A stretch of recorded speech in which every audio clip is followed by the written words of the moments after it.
This is the final mathematics keynote of the workshop, but as you'll see, there's a fair bit of geosciences, and we have Juliane Dannberg and Timo Heister talk about some new software that they've built. Thank you. Oh, and it's a two-hour slot as we've had for the other keynotes, so interruptions and discussion throughout are welcome.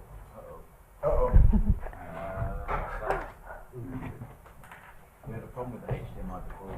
Oh, that's true, yeah. But we can also use the VGA.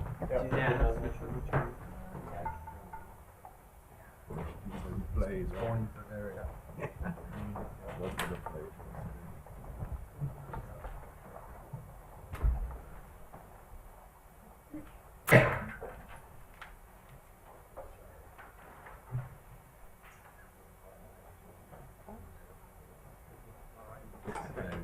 All right.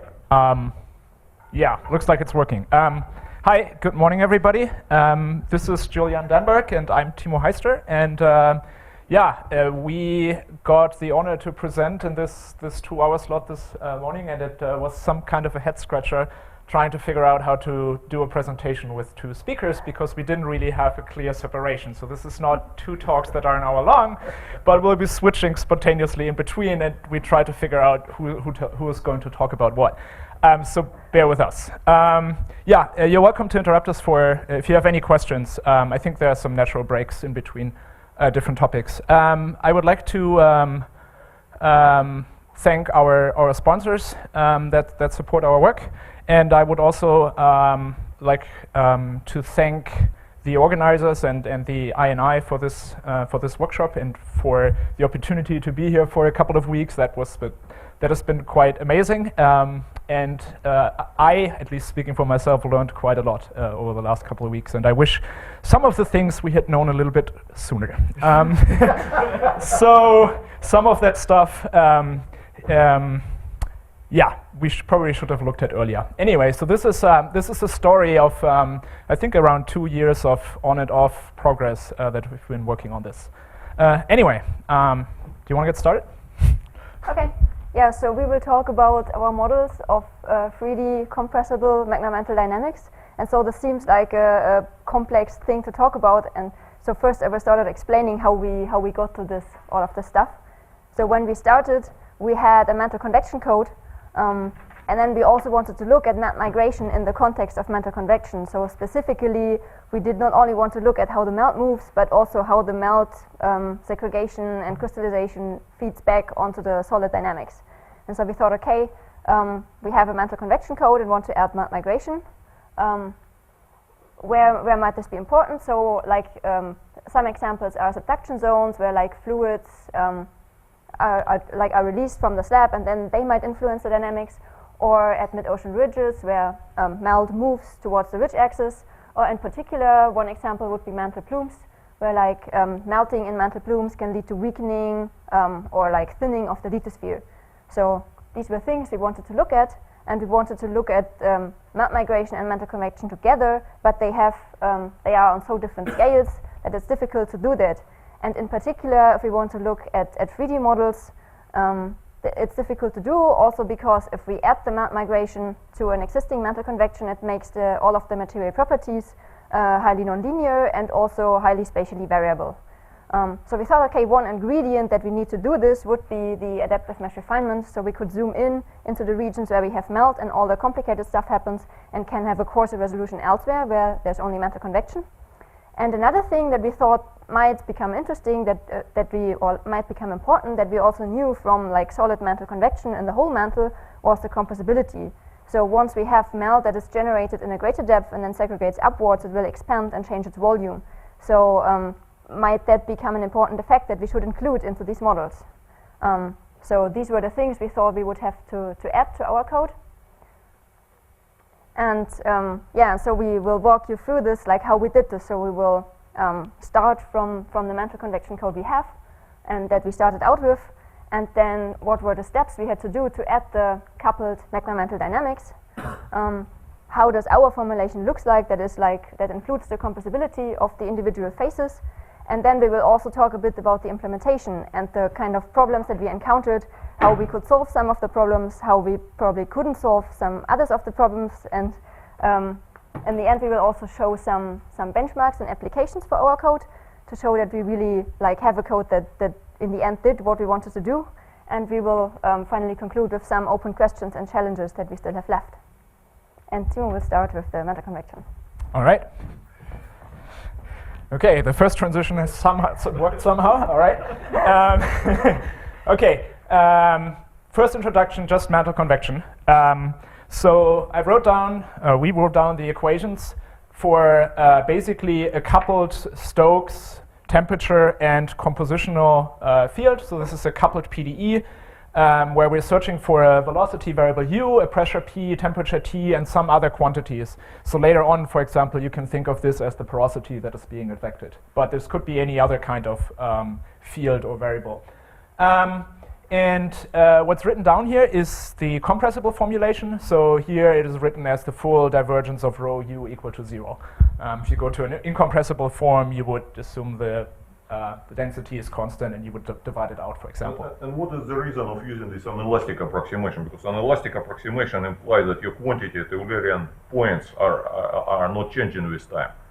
And this, I don't think it's a good approximation for non-stationary Mantle convection.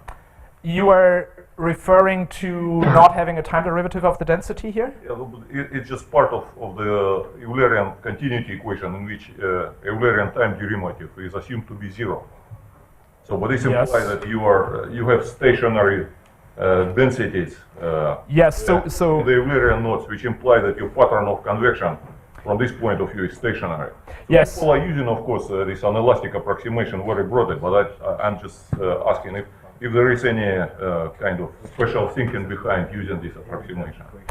That's a valid point. And I guess you gave half the answer already. Other people are doing this too. Okay. I think the assumption is that, the change in density is on a much smaller time scale, at least if you just look at Mantle convection. You can ask the question if that changes if you do shorter time steps or smaller time steps when you want to resolve melt migration. So that's, I guess that's the best thing I can say about that. Can I say something about that? I mean, the approximation you're making is known as the anelastic liquid approximation, and the reason for making it is to stop seismic waves being generated.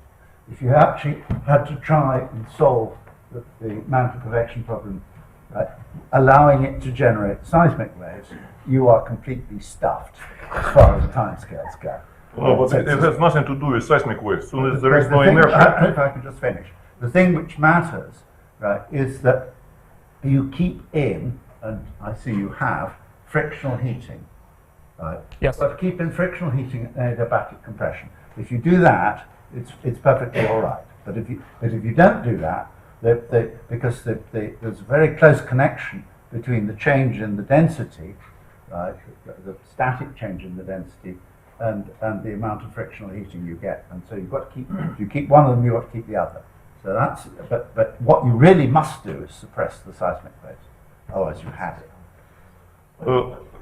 So as I say, in principle, of course, seismic wave they have two components. One is this pressure-independent continuity equation, anelastic approximation, and second, non-inertial term should be removed. But in this combination, even if you add this Eulerian density variations, you will not get seismic waves because simply you do not have inertia for driving these seismic waves in the momentum equation. So people are often using this as an argument, but in reality it does not hold. So this system of equation without inertia will never ever, if correctly solved, will never ever produce any seismic wave.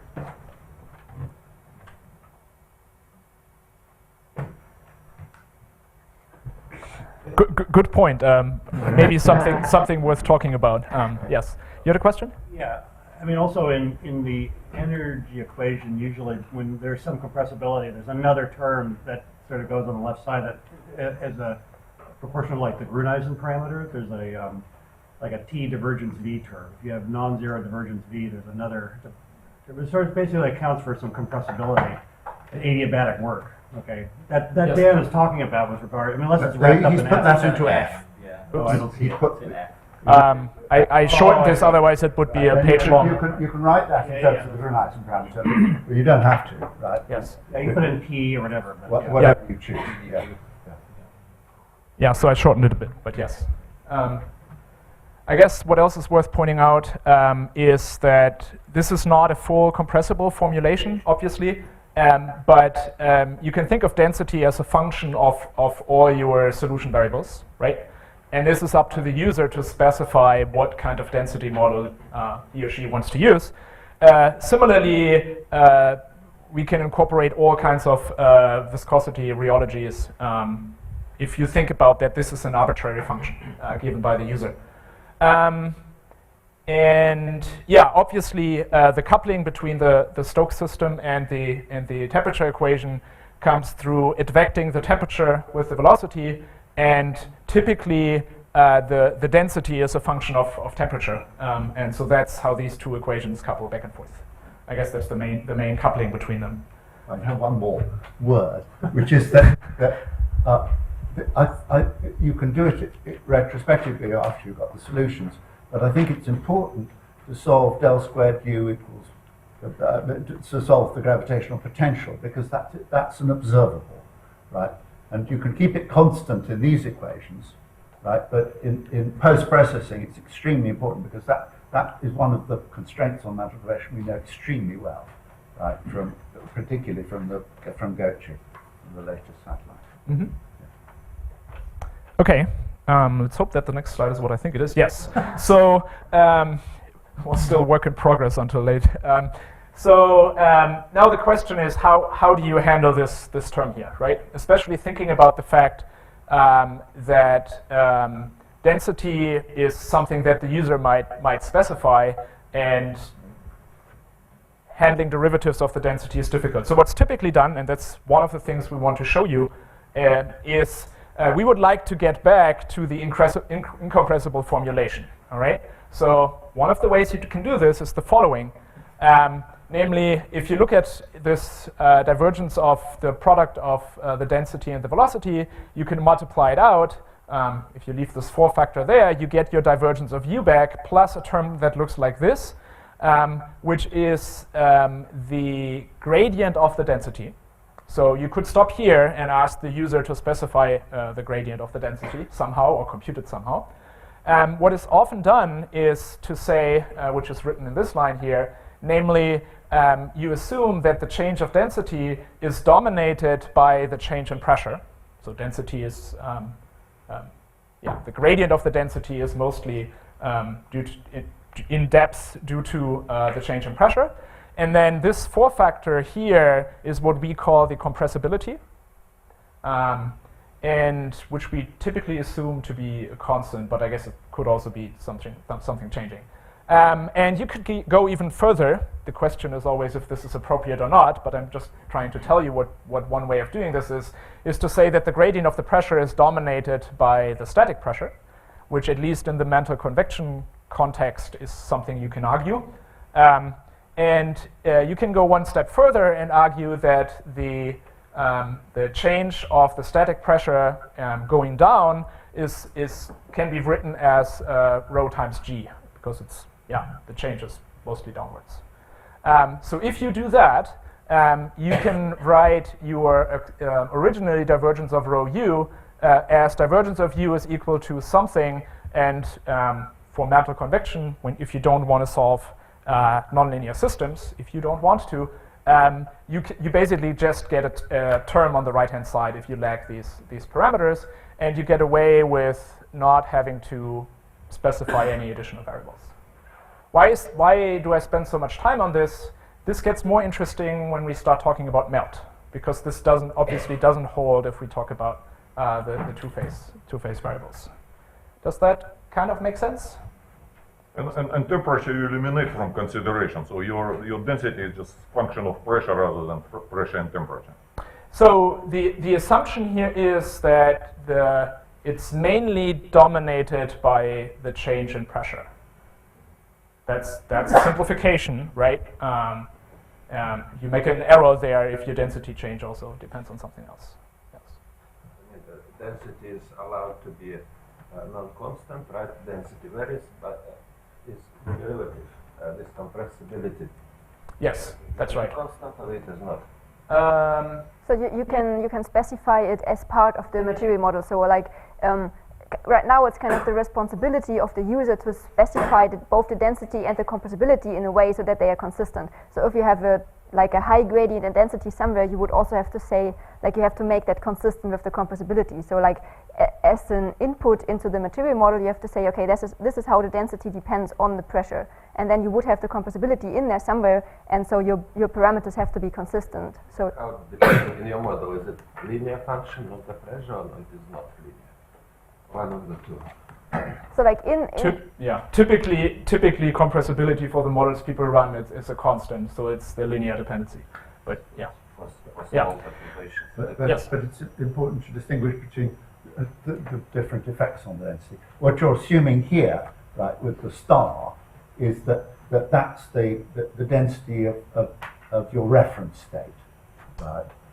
And in a minute you're going to put it into the momentum equation, and that's a different density, because there you're going to take account of the temperature and composition and all the rest of it, because that drives the flow. But in this case, you just want your reference density. All right? well, so basically I think so this one will be the constant, the compressibility, but this one will still be the real density. So like in every other term except for like just replacing the density gradient, we will keep the full density. Like not only in the buoyancy term and the momentum, but also everywhere else in the temperature, like in the energy equations. Yeah. So this is the real density. I don't know why I put a star there. Maybe to state that the density, something like the old velocity from a last time step could be used to approximate. But this is the real density. And U star is the It's like last time step or something extrapolated guess, or if you do a nonlinear solve, the linearized version, your current best guess, your current best I iteration. think it's not consistent. No. Interesting. Okay. I mean, I think it has to be the reference thing. Huh. Okay. I don't think it makes any difference to anything you do. Yes. Just the really big effect is on the pressure. I think that I think the equivalent to the business approximation is when you take this as the reference. yeah, because that rho g is coming from your hydrostatic approximation. Yes, Should be the that's right. reference density. Exactly. Yeah. Good argument. Another way of doing this, of course, is keeping this expression in there. That would also be doable. But I guess And you're presumably going to make the same approximation when you worry about the adiabatic isotropic compressibility. I don't know off the top of my head how we derive that one, but I guess yes, I assume so. I don't have. Well, we don't have any dependence on temperature, and for the adiabatic heating, we don't have to make any like approximations for the density. Yeah, that's right. But we don't have any. I think you do. Okay. You have to do it because your pressure has If to your be pressure is evaluated, that- pressure derivative. I mean, the entropy is constant, so the temperature then is going to depend on the pressure and the reference density and everything else. And I think you're going to assume, right, that term is actually given by the reference pressure and density. For the adiabatic heating, or Yeah, but, So I but think- not for the adiabatic heating, but for you've got a term which you well, wait till you get your energy equation properly, then you'll see it because it's in F. Let's hope I didn't put it on there anywhere. Maybe F is going to disappear in a minute. Yes. All right. It shouldn't. All right. So we are on slide 3 now. Okay. So this project we've been doing was part of a software code called Aspect, which was written as a Mantle convection code, and the equations that I showed you are the ones that we are solving in there. And I'm not going into too much detail about this today. I gave a talk, I don't know, 2 or 3 weeks ago here, that's also recorded, where I did a basic introduction on how that works. So if you're interested, feel free to take a look at it. So a few words. The original goal of starting to write this was to bring modern numerical methods to the geoscience community. That was the idea. At least try out and compare, let's say, regular finite difference approximation, lower order time discretization to something that might be better or not, is trying adaptive mesh refinement, higher order discretizations in space and in time, and so on. So we spent a lot of effort in making it usable. So we have hundreds of pages of documentation with examples. We try very hard for the user that they don't have to dig into the numerical guts, but that they have a very simple plugin architecture where they can write, let's say, their favorite new material model, material description, without having to know finite elements, parallelization, or anything like that. Obviously we want to do 3D high resolution computation, so we need parallel capabilities. And we don't want to reinvent the wheel, so we're trying to build on other people's work. So this is free, developed in the open community project, and so we'll try to develop it as a community and build a community around it. So this is not just a hero effort to produce some kind of code. To give a very quick overview on the choices that we made. I'm not sure all of this is still correct. So we use a second order accurate time stepping BDF2. Typically for most of the computations, we use a combination of an implicit-explicit scheme, because people like to do very few linear solves per time step. So it is unconditionally stable, mathematically speaking. You solve for the temperature once, you solve for the Stokes system, velocity pressure once, and then go to the next time step. That's of course not the only way we do things, but that's at least one way. While in theory we could make arbitrary large time steps, I will talk about adaptivity in a minute, and so there's some kind of time step restriction in practice. What part is explicit? So you solve for the temperature once, which means the velocity you use to advect your temperature is an extrapolation from the last time step, so that is explicit. And then you solve the Stokes system with the given temperature, so that part is explicit in that sense. You don't use the term correctly. Okay. Inverse would mean one of the equations is solved with an explicit method. What you're using is a sequential method, where you sequentially solve between two systems implicitly. Interesting. I thought it as using an explicit time discretization for one of the variables, which means it's just an extrapolation. One of the equation. What? One of the equations. Okay. What you're doing is called sequentially implicit. Okay. Noted. Can I ask, when you're doing the Stokes solver for do you have non-Newtonian or variable viscosity? Yep. Do you relax the Stokes solver per time step, or do you just solve the Stokes equation once and move on? That depends on the user choice. We can solve the whole nonlinear thing. We can also solve the whole thing coupled. If you say you have something that that depends on the temperature, or there's many different choices. So basically you can say if your viscosity depends on the strain rate, you solve like the Stokes system several times and then go to the temperature or whatever. Or if you say you have a nonlinear dependence in the viscosity on something like the grain size, you could also say you advect the grain size as a field and then iterate between the Stokes and the grain size. So both like schemes would work. Yeah, I mean if you have a highly nonlinear viscosity, it's probably not a good idea to just solve for it once. But I'm not stopping anybody from doing that if they want to. All right.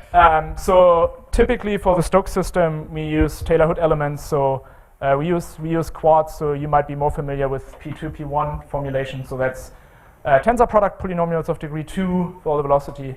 Oh, and somebody left an S in there. Aha. Foreshadowing. Okay, and the temperature equation is convection dominated, of course. So you need some kind of stabilization scheme. we opted to use an entropy viscosity method, but that's kind of out of date because there's now different approaches. So there's a DG implementation that doesn't use it, for example. All right. I put up a slide with a lot of pictures, and the point I'm trying to make is that there's one code base, and you can run, starting from very simple 2D box computations to 3D spherical computations, to regional models that are cut out a chunk, to even more other domains, free surface computations, and so on. I think there's some value in there that you can test your model maybe in a 2D sense, and you just switch one parameter, and then hopefully your scalings are right that you can also run it in 3D. Okay. I have a scaling slide in here done by René. So this is strong scaling for different refinement levels up to around 10,000 cores. So I think it's a whole time step. I don't quite remember. And you'll see we are struggling on small local problem sizes. This is due to mostly the efficiency of the algebraic multigrid, not scaling very well to a large number of cores. But we can solve systems that are adaptively refined and high viscosity ratios up to, I guess that line is 1 billion unknowns. So that gives quite a few options at least. What's the problem size per MPI rank on those green and red curves? It's like order 10,000 DOS or something like that. So here we have 1,000 cores and we have 100 million unknowns. So that's 100,000, okay, roughly. Yeah. So that's I guess the 100,000 per MPI rank is roughly where stuff like that. What's that in terms of the number of elements you have approximately? It's like 10 cubed or something, 5 cubed. There's over 100 DOFs per cell. I guess so it makes a difference if this is 2D or 3D. Isn't it? It's 3D. Okay. All right. I should mention this. So the way we structured it, the code itself, is that most of the things can be already played with just by editing parameter files. And I did this a few weeks ago in the talk. But if you need to get more deeper into it, there's plugins for various different things. For example, you can write a new post-processor, you can write a new material description, you can play with boundaries and so on. So the idea is that many users can do all this stuff that they need to do up here without worrying about finite elements and parallel computing. So that's what's inside Aspect, and we are building on a finite element library called DL2, which is my favorite finite element library. No, I'm one of the maintainers of the library, so that's probably the reason we went with that. And so we use all the finite element descriptions, the adaptive mesh refinement, and parallel I/O and all that stuff. And DL2 itself builds on 1 or 2 linear algebra packages. Well, I guess it's a simplification to say they're only linear algebra, but we mostly use them for linear algebra. So 3DNOS and PETSI, and you can use either one. So the runs I showed a second ago were done with 3DNOS, for example. And under the hood, MPI, parallel, and multi-threading if needed. So this is the structure, and let me zoom in into the plugins a bit. So when you think about it, you have so these dotted bars are things where users can very easily put in a different plugin. So there's always many examples already there. So let's say for geometry, we have spherical shells, spheres, chunks, boxes, and so on and so on. But if you want a different geometry, you can plug that in there. Some things are not plugins yet, or not, so that's a bit more difficult. I guess the main thing people care about is specifying a material model, and I get into this more in a second. And while the PDE system is not super flexible, there is some ways to hook into the creation and creating new variables, and that's what we did for the map transport, I guess. And something also worth mentioning is the adaptive mesh refinement. So you can define criteria to decide where to refine your mesh. There are, of course, already many choices in there, but one of the things we wanted to, or what Juliane already said, was, well, maybe you are interested in the region where melt is generated. And so you can do that. You can say, well, I want to resolve areas where the porosity is large, for example. So that's very easy to do. Yeah, and post-processing, there's many different things you can do there. So let me dig into the material model for a second, because we need that later on.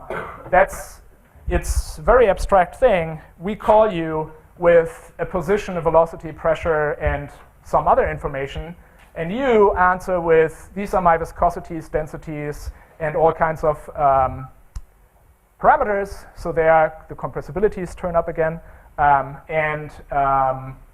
There's also ways to specify additional outputs, and that's where we hooked into with the melt stuff. So while typically the models, for example, have a constant compressibility or some kind of very simple viscosity law, you can do whatever you want in there, right? And you have to make appropriate choices for solvers, or linear, nonlinear solvers. All right. So that's how that looks like. And that is very easy to specify. It's basically one function with inputs and outputs.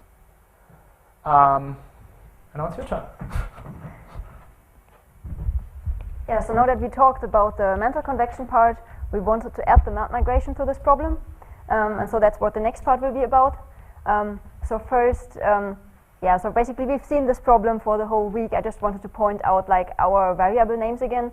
So we have a solid matrix in the background that moves with a solid velocity that we call US.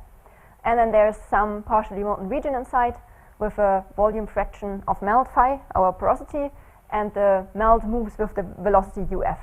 And then there are a bunch of material, additional material parameters that we need. So we need kind of the permeability, or like the Darcy coefficient, which depends on the porosity, and we also need some viscosities like the shear and the compaction viscosity, and they also depend on the porosity.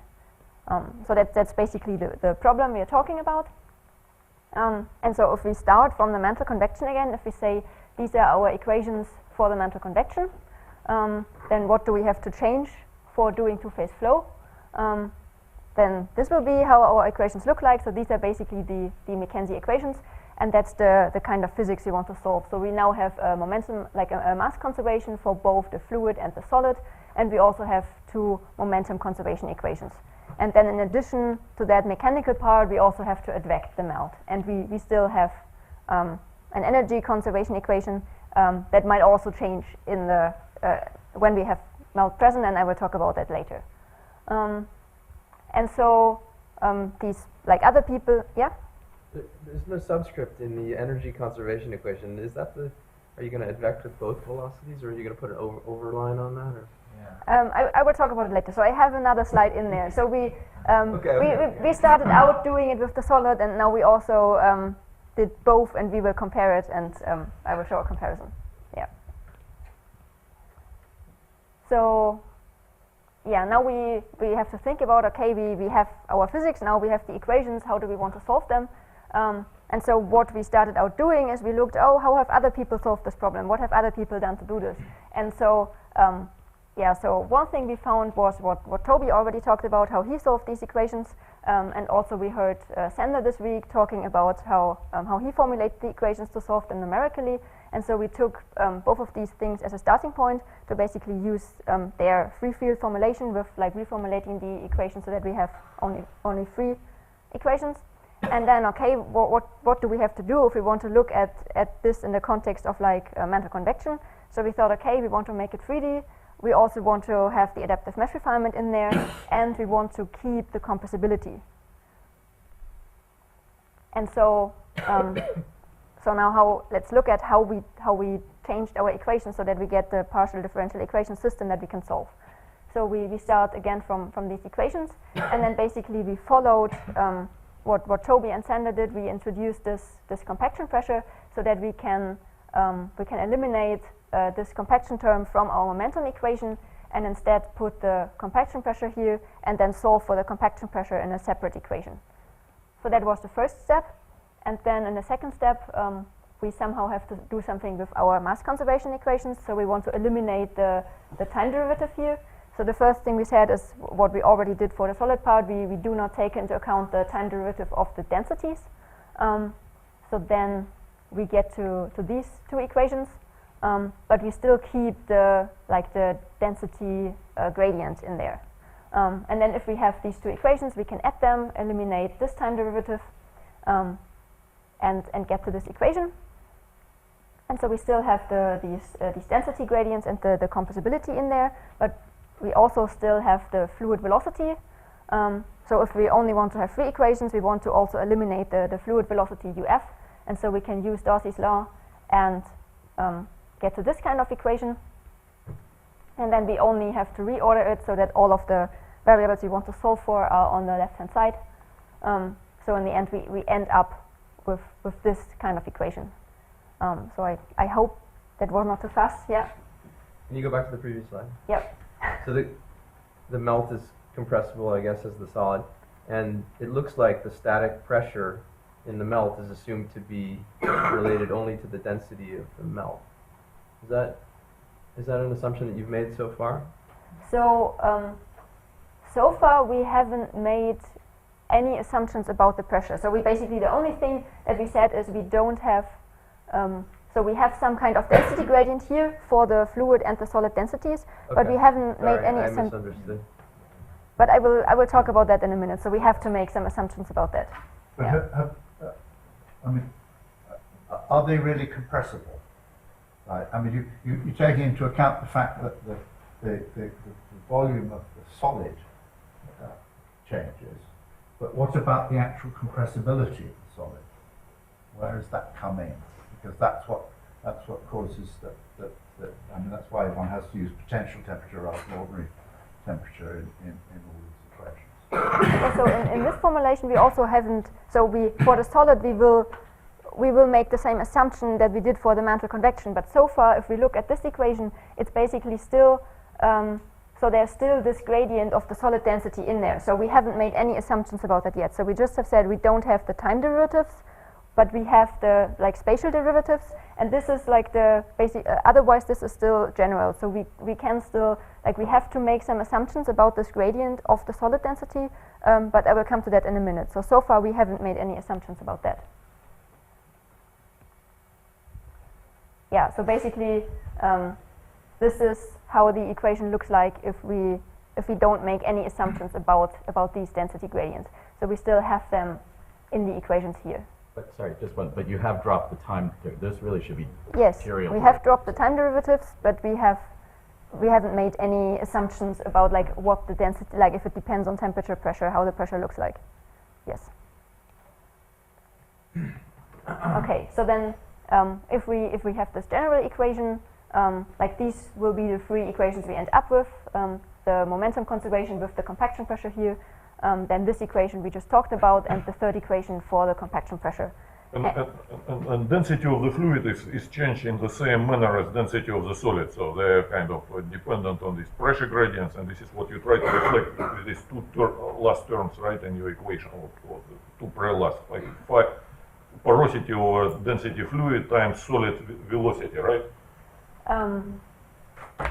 This is still the density right now. So right now we don't make any assumption how to model the density change. I mean here, is it for density advection or is it specifically for compressibility of the fluid, these two terms, and solid? So these terms, that's what gives us the compressible effect. So basically. Yeah, but then the question is the following: is it appropriate to write there with the fluid solid velocity instead of fluid velocity, because fluid can move with different velocity compared to the solid. They join each other in the same point where you write your equation, but history of them can be different, and then you essentially you have to trace. You have to trace fluid particles separately from solid particles, which. Should that be US? Can you go back? No, I think we that just comes out from using Darcy's law. So we just replace everywhere where we have UF, we replace it by this one, and so of course we have one term that has US, but then we have somewhere else we have an additional term that has this part in. So we haven't set Oh, fluid yeah, density. yeah, So we just replaced it here. So there's no assumption going in there. Yeah, it's fine here, yeah, because so here it is the UF dot grad rho f.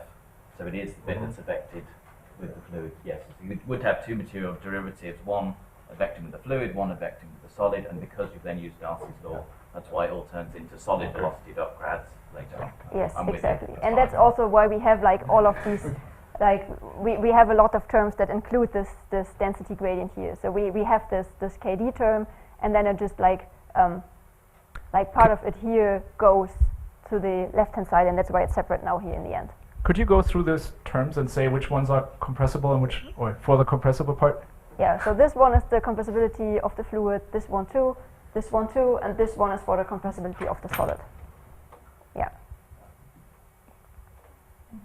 Yeah, so these are the three equations we end up with, and in addition to this mechanical system, we then also have to advect the melt.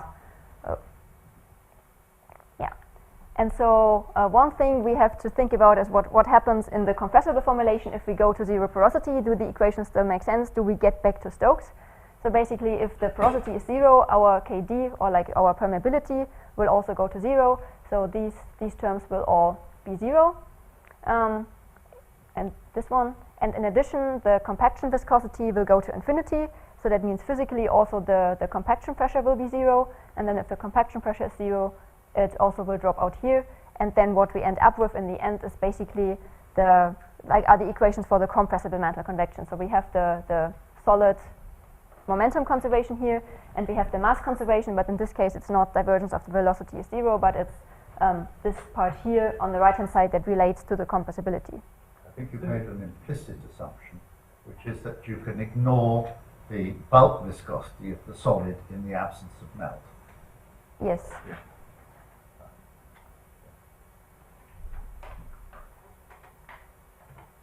Okay, so now we have the kind of general equations that include the compressibility, but that's not how we solve them in the code, because we still have the density gradients in there, and we have to think about what do we do with these density gradients. So one part here is this term for the compressibility of the solid, and there we will do the same thing that Timo already pointed out for the just one-phase mantle convection. So we basically assume again that the density gradient is like mainly depends on the pressure. And then we assume that the pressure is controlled by the static pressure, and then we can basically replace this term using a constant compressibility. So we say, okay, the density gradients depends on the pressure is the static pressure, so we can replace it by density times gravity. And then we can replace this using the compressibility and the density and the gravity. So that's basically the same we did for the mantle convection, but for the fluid part, wait a second. The kappa S is it's the compressibility of the solid. But the adiabatic or the isentropic, or the constant temperature one?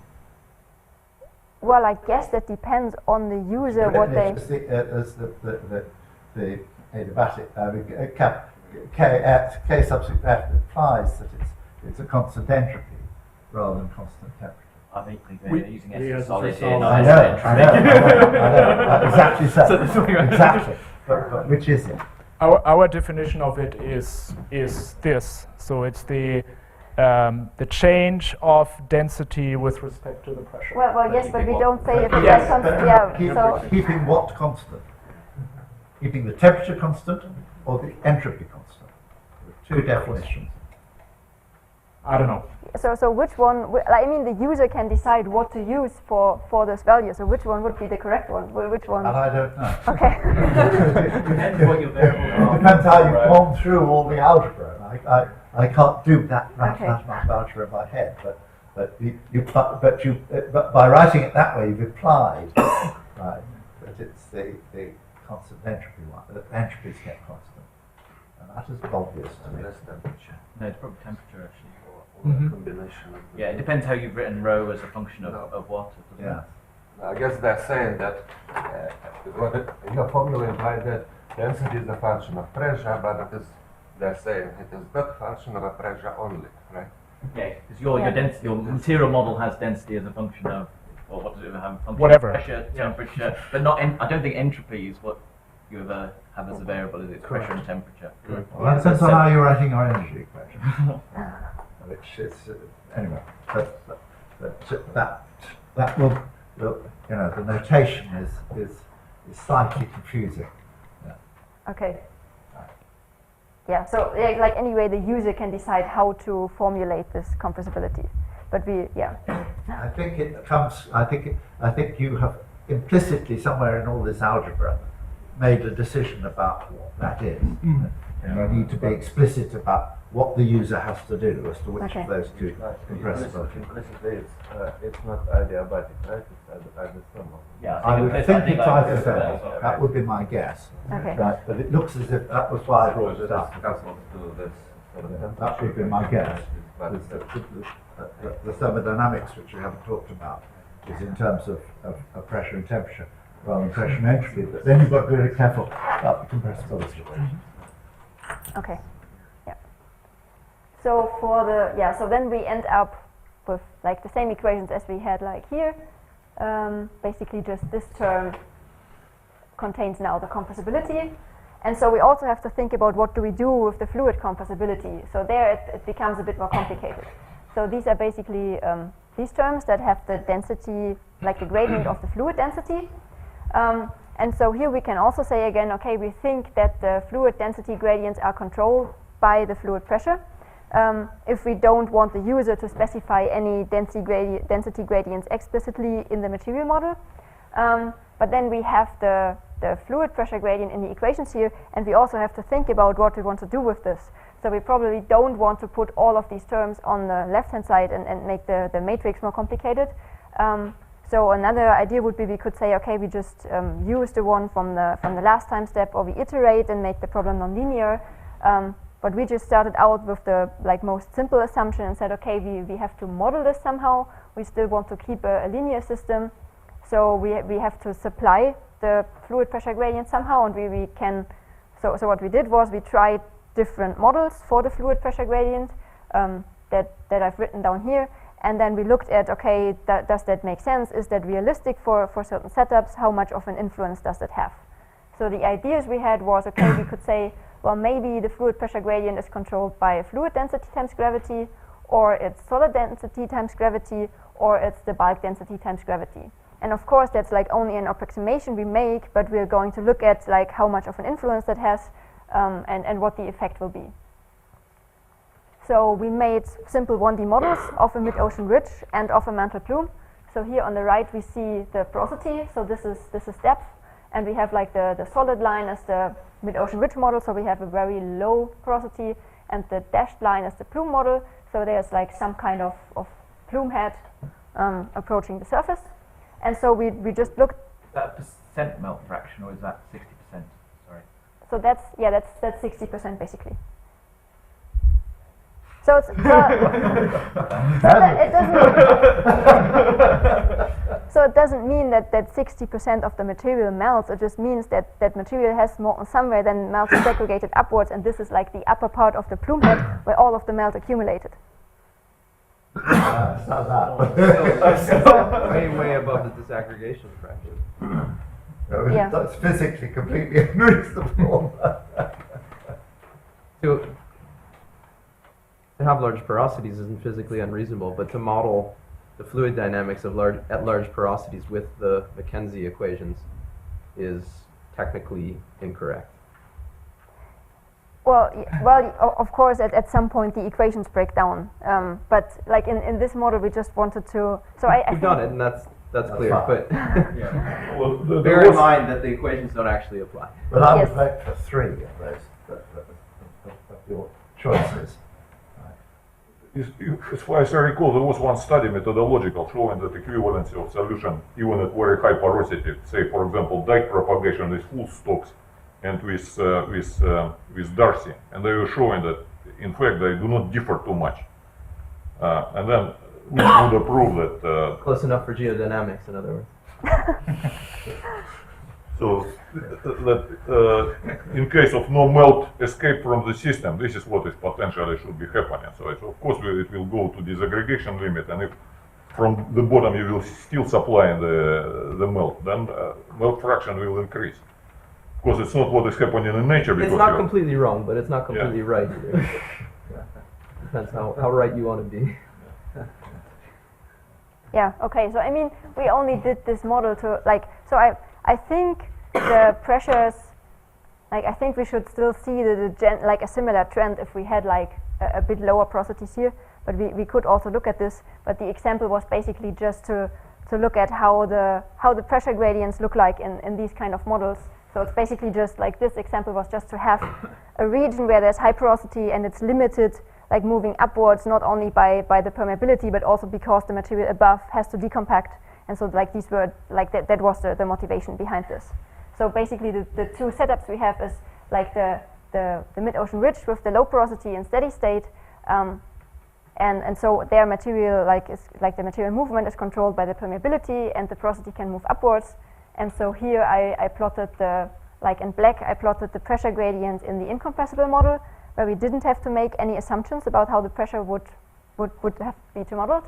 And in the colored lines, I have the 3 different approximations for the fluid pressure gradient, like the fluid density, solid density, and bulk density controlled ones. And so we see for this mid-ocean ridge case, basically the fluid pressure gradient in the model plots right on top of the yellow line, like the bulk density times gravity. So that seems to be a good approximation for this case. But if we look at the plume model, we see, okay, for the lower part of the plume where there's not that much melt, this still seems to be like a reasonable approximation.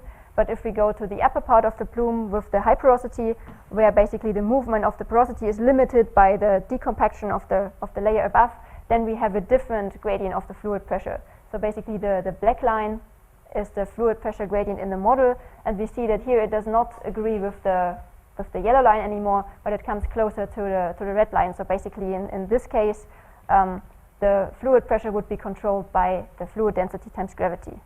So what I wanted to, like the point I wanted to make was, is yes, we can make a model and assume that we have a certain fluid pressure in our geodynamic model, and for some cases it might be reasonable to use like one of these approximations here, for example in the mid-ocean ridge model, but it varies from model to model what is appropriate, and so we have to, when we in a geodynamic model, we have to think about this choice, like what do we assume for the fluid pressure gradient. Juliane, Yep. do I understand right that you introduced these 3 model choices to avoid solving a nonlinear problem? Is that what you said before? So it was just the first thing Is that my understanding of why you have these 3 models introduced in the first place? So it's one. Yeah, that was the original idea. Don't you actually make the job even harder by avoiding the nonlinear solve, and now you've introduced 3 things that you don't understand and you have to evaluate? Wouldn't it just make life easier if you went and solved the nonlinear problem? Yes, that would be one interpretation of these results, right? Well, I think you just said it's model dependent, which of these 3 choices, and actually it could be even worse because you could have a model where actually the choice you want to make varies in space. Yes. You choose one at runtime and then that's it. Yes. So is it a good thing to do? It's probably a good idea to think very hard about if you need to solve nonlinear systems or not. Yes, I agree. We included this here because we didn't know ahead of time, and so we did the computations, and I think that's quite interesting. At least for me, that was kind of eye-opening in some ways. If you wanted to, I think for a geophysical problem, you're not going to go wrong with 3. Yeah, I would agree. Okay, because I mean, I think the thing we really do know is that in the region where the melt is being generated and where all these equations apply, the melt fraction is really small, right? And you know, your ridge model is quite correct, and your plume model, right? We know really also, I think, from the isotopes that the melt fractions are really small, you know, and whether you use 3 or whether you use one where 2 is not really going to make much difference to you. Or the black line even, but because that's the 4th option. It doesn't really, but please not. So these are 2D calculations, are they? These are even like 1D. Oh, these are one. So a plume in 1D. So what we basically did is we started out with an adiabatic temperature profile with some like reasonable potential temperature. Then we had a higher temperature that had like an excess temperature of like 250 Kelvin at the bottom, and just put a positive velocity at the bottom and then move the high temperature, like basically a front of higher temperature upwards, and then this one led to melting. So what you're really doing is taking a thing with a particular temperature and just decreasing the pressure in that column. yes. Right? And that's why Well, you you get get such. a load of out. But I think the difference between the black and the yellow curves is dynamic. And the equations don't describe the dynamics of a disaggregated melt. So I agree that the safest and most sort of reasonable, if you don't want to include dynamic pressures, would just be to take 3. It applies to both the solid and the liquid. And with the caveat that if porosities get very large, not only does the physics of the PDEs not apply, but the physics of the assumption doesn't apply either, and users are at their own risk. Briefly. Yeah, I mean, this is not the only approximation we did, right? So you have to always put this into context. How big are the other approximations? we Yeah. did? Yeah. Yeah. Well, but the thing about this one is that you can produce complete nonsense. By taking it as a nonlinear term, you're putting yourselves to a lot of work to produce nonsense, and that surely is not a good idea. Yeah, so I guess if we go back and look at the equations, like we still, like the choice that we made right now is we say, okay, we have to model this fluid density gradient somehow, and so we looked at a few different models and said, okay, we could maybe use this one as a default case, as a reasonable case for many setups, but then if that's not what we want, the user could also say, okay, instead of using this model, we use something from the last time step, so that would be possible too. Like this was just to point out for different setups how does this quantity, like the fluid pressure gradient, look like, and what might be reasonable choices. And so for the 3 models, we also for the 3 different models of the fluid pressure gradient, we looked again at the rich model and at the plume model, and looked at, in these cases, how the melt volume is different compared to the incompressible case. So basically, like this is the relative melt volume in the compressible model compared to the incompressible model, and the 3 different colors again are for the 3 different approximations for the fluid pressure gradient. And we see that for the rich model, like there's not much of a difference between the compressible and the incompressible case. So basically, there's only a 5% like relative difference in melt volume. But for the Mantle plume model, where there's like more melt, and melt starts to be generated in a greater depth and then moves further, like segregates further upwards, it also has like a greater pressure distance, so it expands more. And so that means in these models, there can be like more than 20% differences in the melt volume in the end. And so there's not a great difference between the different approximations for the fluid pressure gradient, but it's like 20% is already a significant difference compared to the incompressible case. So I think like one conclusion we drew from this is that okay, if we start to generate melt in a greater depth, that's an effect we have to think about, the compressibility of the melt. And yeah, I think maybe you have any questions about this part before we start with the next one. Okay. I asked them all. All right.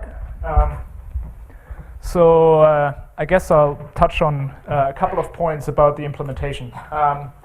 Let's see. The first thing is adaptivity. So this is an example from one of the simple global model setups that we're going to show you later. And what you see here is the underlying mesh. And in this example, it's a very simple idea that we say, oh, we want to resolve the areas where the porosity is high or non-zero.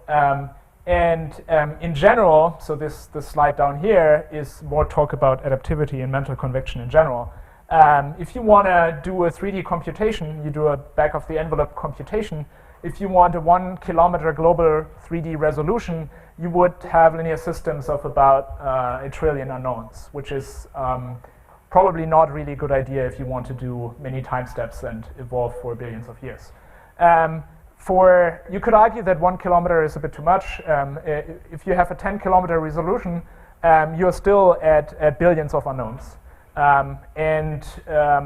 That is actually something that you argue you might need if you have small channels or plumes and you want to resolve them. You need a few cells to resolve the sharp gradients of the temperature. So you can do that, but this is still quite expensive. Not only running them, but also if you want to store and visualize and so on with a fixed resolution. So the hope is if you use adaptive mesh refinement, you put the resolution where you want it or where it is needed.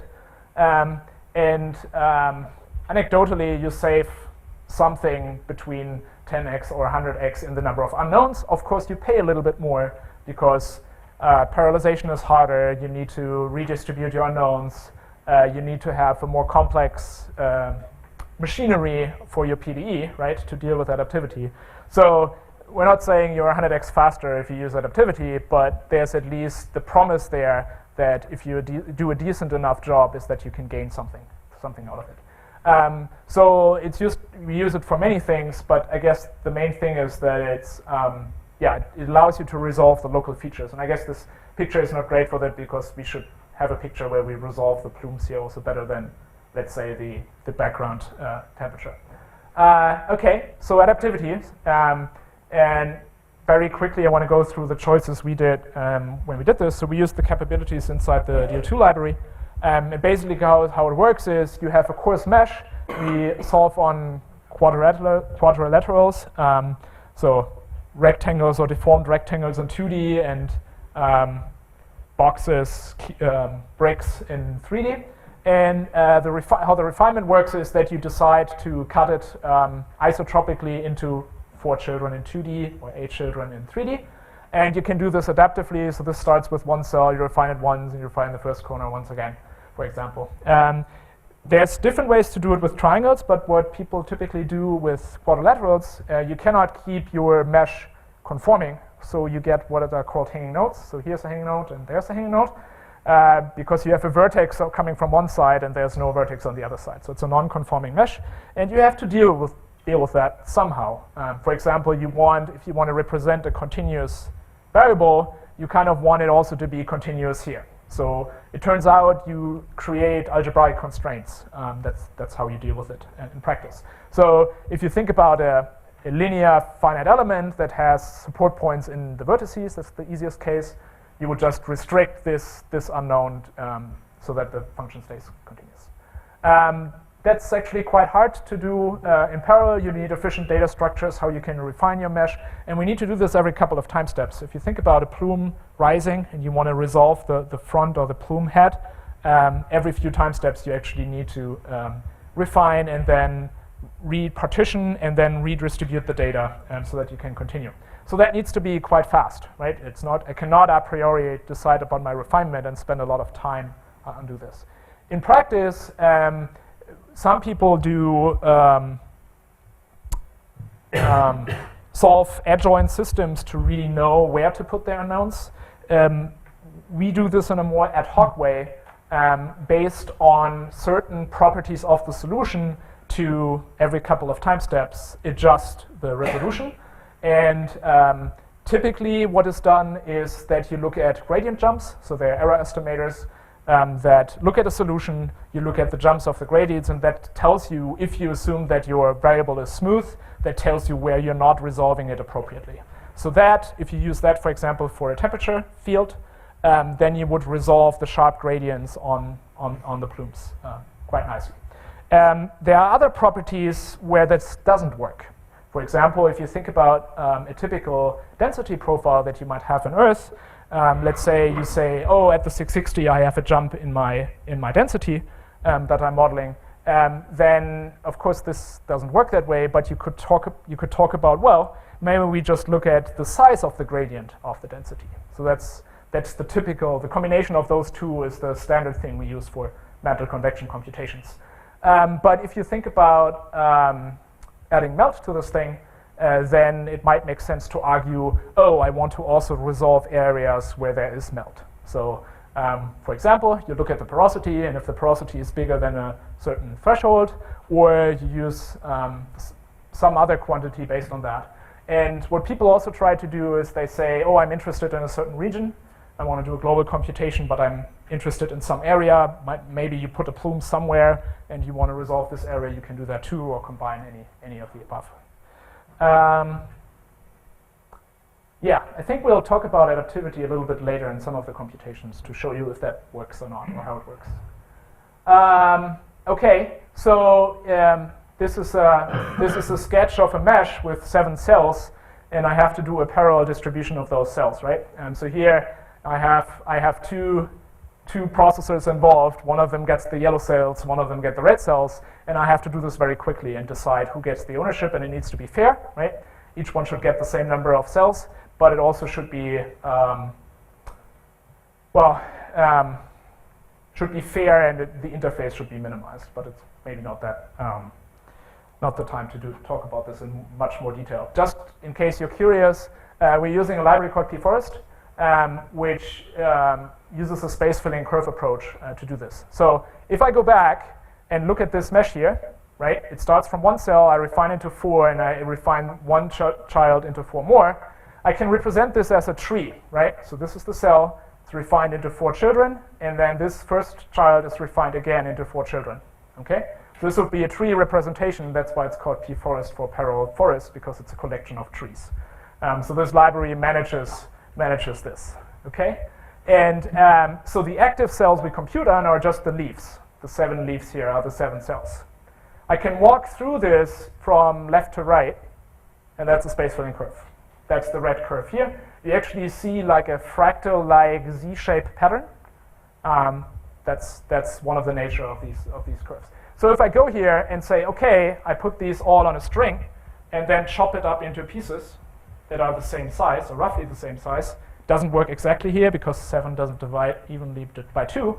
So what I do is, okay, processor 1 gets the first 4, processor 2 gets the next 3, and this is how it is split up. And this was the coloring in red and yellow. So that's the very high level idea. And then you only store the local mesh and you only do the computation on the local mesh. So that's the very high level overview. This is how it would look like in a toy example. So here I kept refining my 7 cells a little bit further randomly, and I used 3 processors to make it more interesting. So this is the view from the 3 processors. This is the view from the 3 processors, and this is the mesh we do the computation on, but it's never stored anywhere completely. So you'll notice that the red processor knows their own cells and knows 1 layer of cells of the neighbors, but doesn't know that blue has cells down here, for example. And if you squint a little bit, you might actually see a Z pattern, right? How it's split apart. So the red processor does understand that coarse grid. Yes, so this is kind of pointed out here. It's one. So there's several things you can see just from looking at the picture. The first thing is, right now, we put the coarse mesh on every processor, which is not a problem for Mantle convection because our spherical shell is like 50 cells or something like that. That's the coarse mesh, right? For something else, it might be really a problem if your coarse mesh is very big. And the other thing is, when I did this several years ago, I took the easy way out. Instead of figuring out how to define a mesh that only has these cells, I just created a conforming, or in the DL2 sense, conforming mesh. And these cells are just disabled. So they are about a lot. So you see that there's always a 2-to-1 balance. So this is like a log big length layer, and so you have a small overhead in these cells, but you don't do anything with them. So it's somewhat of a waste, but not gigantically big. It's a few % of memory that you waste. Yes, that's how that looks like, roughly. Oh, that was an abrupt jump to the weak form. Okay. You see we practiced this very well. Okay, so with some hand waving, these were the equations that we had, and now they are transformed into weak forms. So multiply by test functions, integrate by parts to balance the derivatives. And yeah, I guess it's not very interesting to go over this here. So this is roughly how this looks like. And we'll talk about the linear system in a second. So that's what we need to do if we want to solve them, right? Sorry, and what element is used for stocks? I'll get to this in a second. Okay.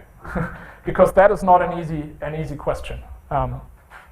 we kind of, so the story there is, we just made a choice, oh, we'll just use standard Stokes elements that we had before, and well, we learned a couple of things in the last few weeks about that choice. So this leads me to a next kind of... What are you doing about the energy equation? Nothing. Right now I'm ignoring it. I'm not sure we're getting back to it. I think we have a slide where we show it. Okay.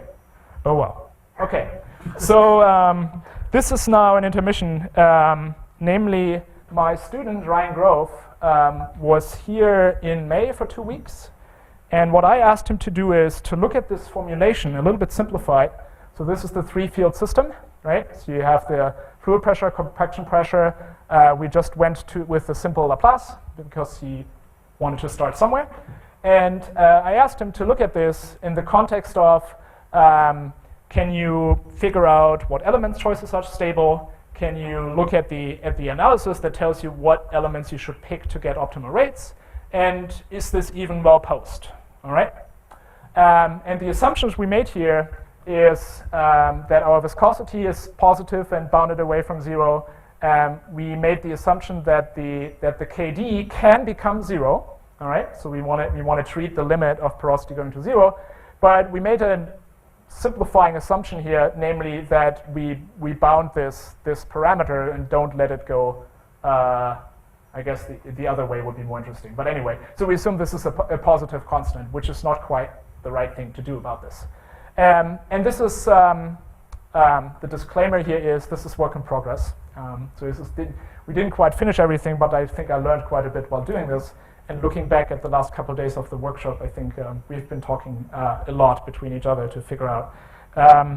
And maybe the answer here is that this choice is not good. We'll see. So one thing you have to think about is boundary conditions. So the easiest case that we looked at is we use Dirichlet 0 boundary conditions for U. That extends, of course, but for the analysis, that's what we did. You somehow have to normalize the fluid pressure because it only appears in gradients, right? So you have to fix the constant.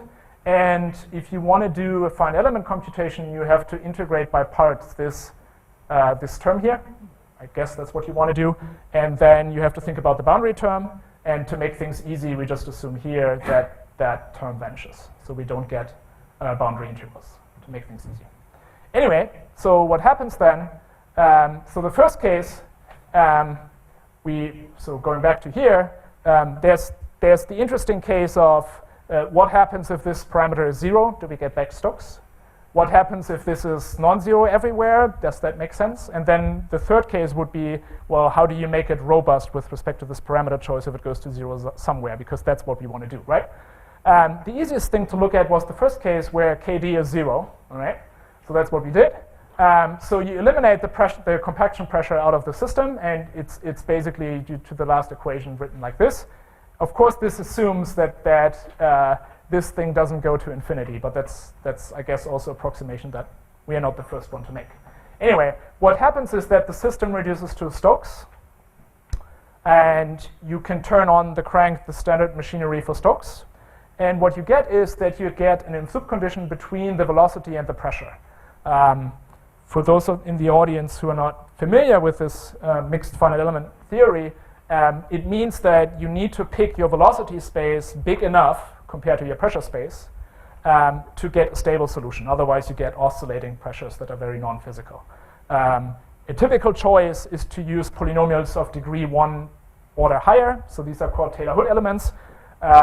So for example, you use second order polynomials for the velocity for each component and first order for the pressure, but there are many other choices. That's just one example. So here I would have velocity as k plus 1, the pressure as k, and okay, I could pick something else for the compaction pressure. This is for the fluid pressure. Should have written that down.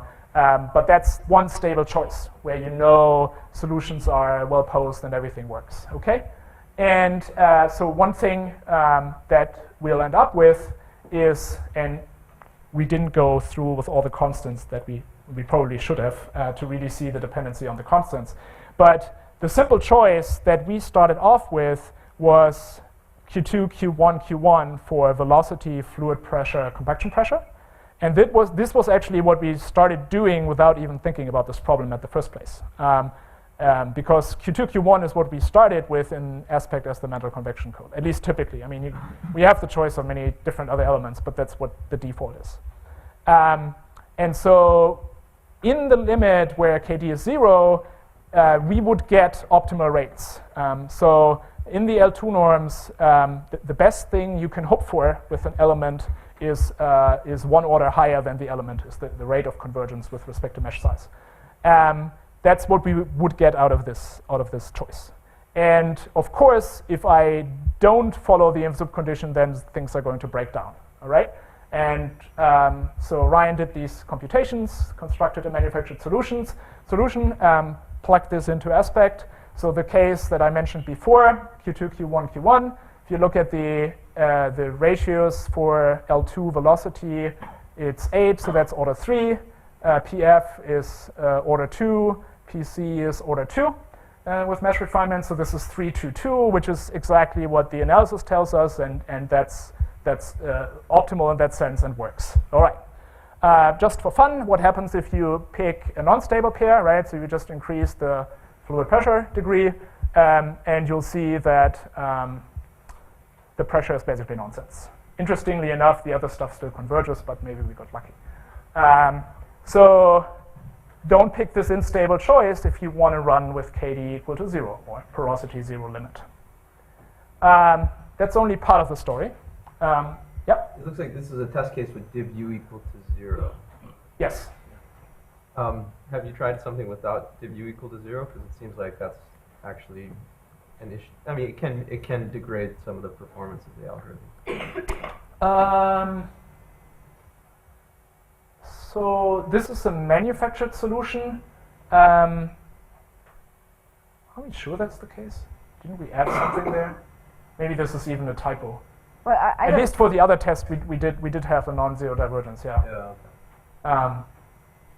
But I mean, that's the one for KD is 0. If it's incompressible, it. Yes, for KD 0, it has to be the case. But I'm not showing the equation. So this is a very simple sine cosine setup, not really realistic. And we have a more realistic example coming later on. Yeah, but I think for the KD bigger than 0, we have a non-zero divergence. Otherwise, the equations don't make a lot of sense. Yes. Yeah. Good point. Good point. Okay. So that's KD 0. And then we looked at the case where we assume that KD is always positive.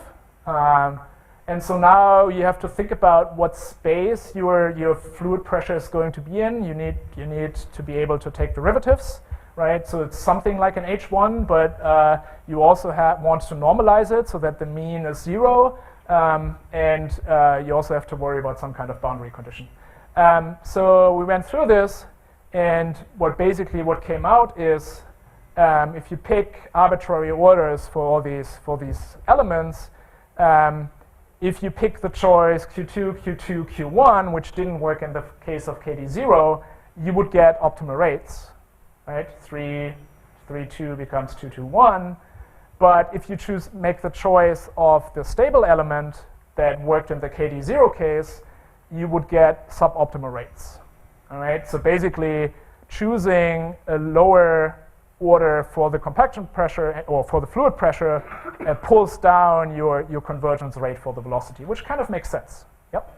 So your constant must have a dependency on KD, right? Yes. It's not so clean cut as KD. That's right. That's right. That's right. I agree. And so this only goes through if you assume that it is positive. I don't know how to approach it for the case that both are combined.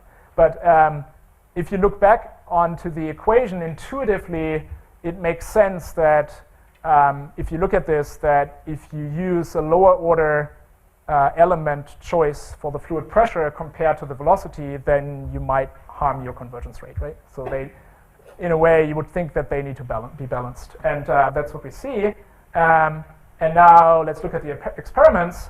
And that's indeed what we see. So this element choice that was optimal for KD 0 now reads 2, 2, 2. We expected 2 to 1, but we see 2 to 2. But yeah, the velocity is now is now less accurate.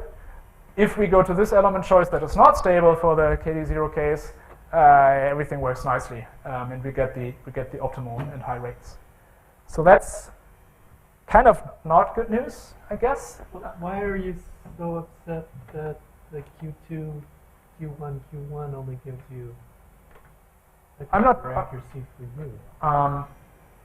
Because I'm paying for third order accuracy by using quadratic elements. You could probably get away with Q1, Q1, Q1 and have something similar. I think what you're saying here is I'm always going to pay Yes. for somewhere. Yes. This at least gives me nice approximation for all three of my variables. That's right. That's right. And so this is also the choice we do. The theory gives us, so I summarize what we did. So we need a stable element for KD0. It's not quite suboptimal in the case where it's non-zero. You could argue you do whole-scale mantle convection, you have a small area where there's melt, and there your approximation for your velocity is not super great. So that's the choice you made when you started with the three-field formulation. Maybe the conclusion of this is maybe we shouldn't have started with that formulation. And I think there's some progress here with some people in the audience to think about different discretizations. Maybe Todd's discretization option might be much smarter to use. I don't know. I think this is one of the things that we should keep discussing. Anyway, so to summarize, this is somewhat inconclusive, but the choice that we made in aspect was actually a decent one, looking back. Namely, if KD is 0, we get optimal rates, the best thing we can expect. And if KD is non-zero, well, we see a decrease in the rates for the velocity, but otherwise it works. It is stable, and I don't have to worry about stabilization or anything like that. Whereas the other choice is probably not a good idea. I'm not sure I understand what's happening with PC, but that might be due to the test setup. Okay. There are not any questions about this. I'll switch topics a little bit. So this was the intermission talking about the elements. Good question. The Q2, Q1, Q1 element choice, from what I've seen in other codes, has bad local mass conservation properties, which gives you a diff U in the areas with no porosity that is not close enough to 0. So if you use it in a porosity advection equation, you start producing spurious porosity. Have you come across that at all? I mean, I realize this is a manufactured solution, but using the element choice, have you come across that issue? So we'll talk about spurious divergence of the velocity and how that causes problems in a time-dependent problem. I think you're talking about this later. You're talking I'm talking about this. Okay. So I'm going to talk about this later. Okay. We have not done a rigorous test of this element choice, though. I don't know. So one thing that we thought about is basically we can probably fix this by doing a least square-like stabilization term that we add to the system. That might actually also penalize that divergence term to becoming too big.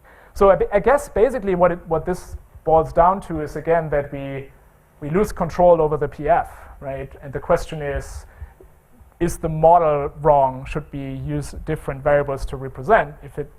What's the definition of the fluid pressure in the zero porosity limit? I guess we talked about this a couple times already. So this kind of brings it back from the numerics and from the analysis point of view.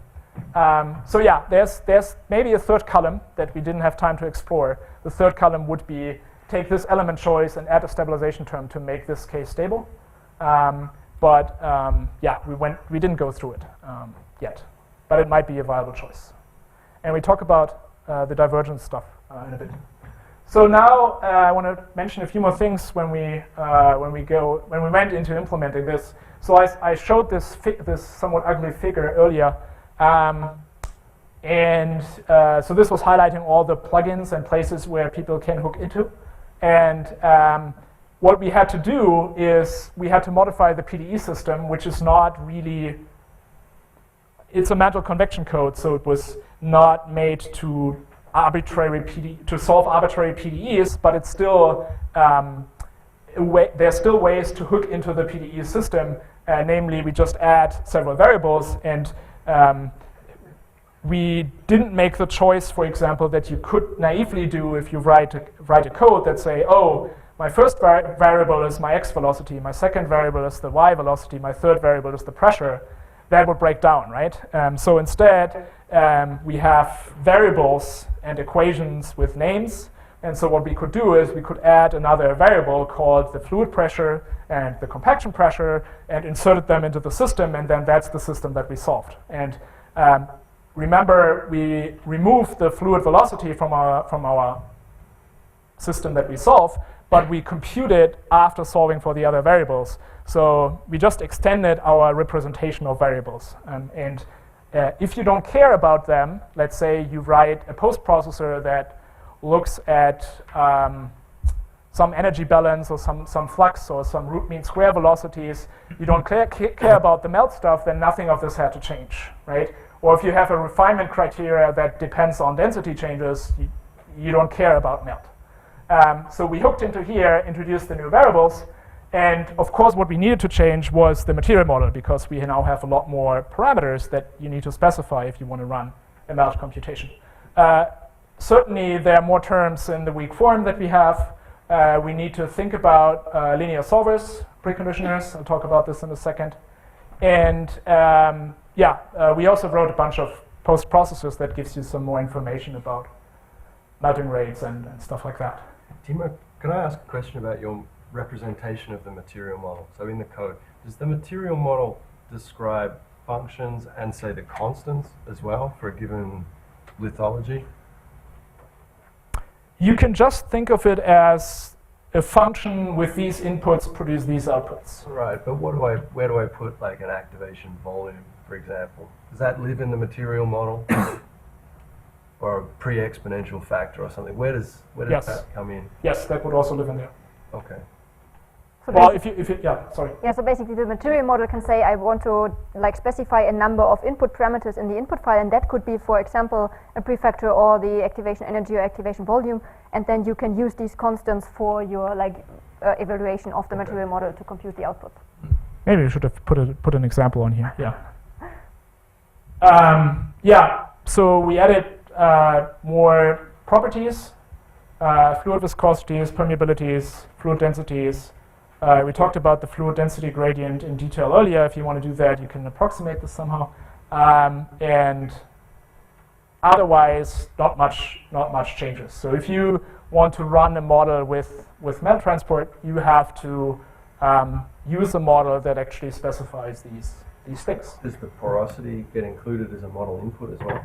Yeah, so the porosity is, we handle this in a generic way. You can advect an arbitrary number of other species with it, and so that's how the porosity is handled. So it's a special field, okay, like the temperature equation. Is the melting rate a material model property? I mean, is that fitting into this framework in a simple way, or have you done something else special for The reaction terms. Yeah, so this already existed before, that you can have arbitrary reactions between the species, and that allows you to generate porosity or also to do freezing. And you can also, I think in one of your models, you had like a depletion field, and so you would, when you generate porosity, you can subtract something somewhere else and so on. So you can do this with, it's basically like a system. You can think of it as a system of ODEs that you solve coupled with your thing, where you can do arbitrary reactions between them. Does that make sense? Yeah. Okay. So the porosity zero limit, that's important, and it becomes even more important if you run a model on a very long time scale. So if you have machine precision, big generation of porosity, or if you start with a divergence that is not quite zero, but it's machine precision or linear solver precision, and you keep advecting things and you keep generating porosity in that order, that is certainly a problem. But it is important because we want to run mantle convection model, a global mantle convection model for a long time and not get spurious melt generation everywhere, for example. That would be kind of bad. So we need to think about this. And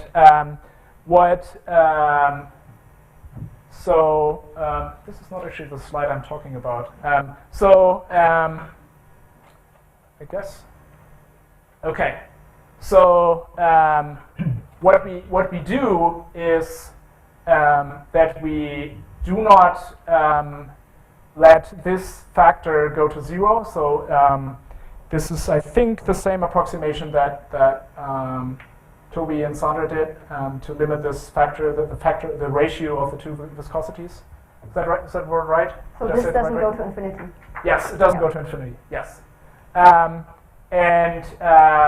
Somehow we'll talk about this in a second. I'm somewhat confused. I'm sorry about that. Note that,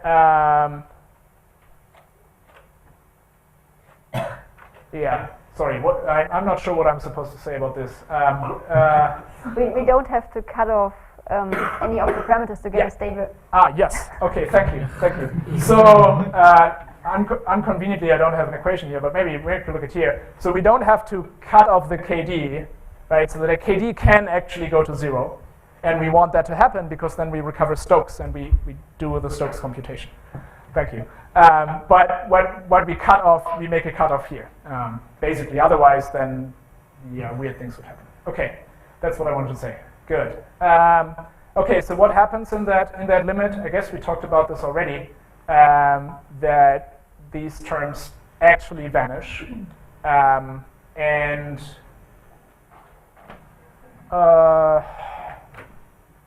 okay, so here we limit Dixie to not run into issues with that part. That kind of forces that to be small, I guess. Okay. Let's see what comes next. Okay, so I think we have it already here. So this is the porosity advection. So this is the time derivative. This is how it is advected by the solid velocity. This is the reaction term, right, that we have. And this is 0 in the case of the porosity going to 0. But when it's not 0, what we have here is a term that is the divergence of the velocity that we solve for.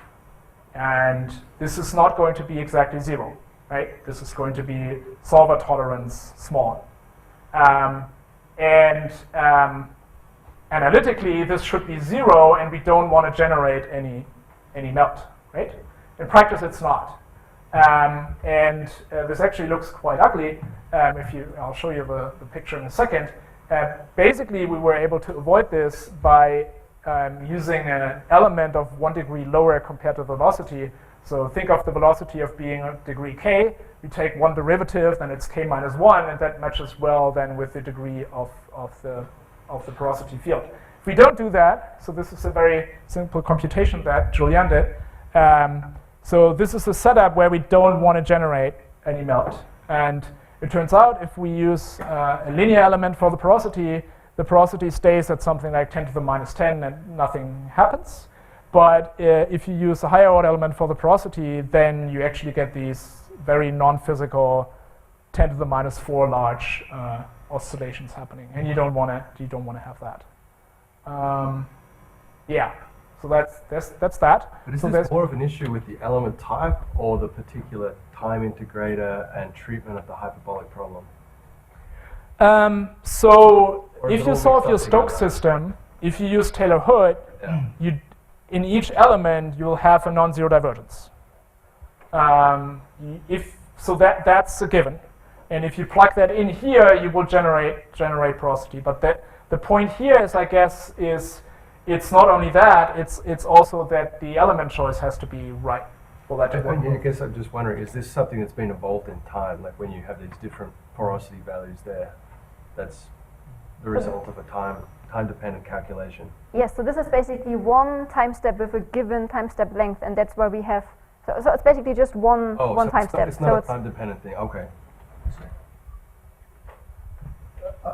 One way which I mean, I think this problem disappears when you have when you also deal with the energy equation, right? Because there you can't actually make melt, right, when you're cold, right? Because it's essentially straight away freezes.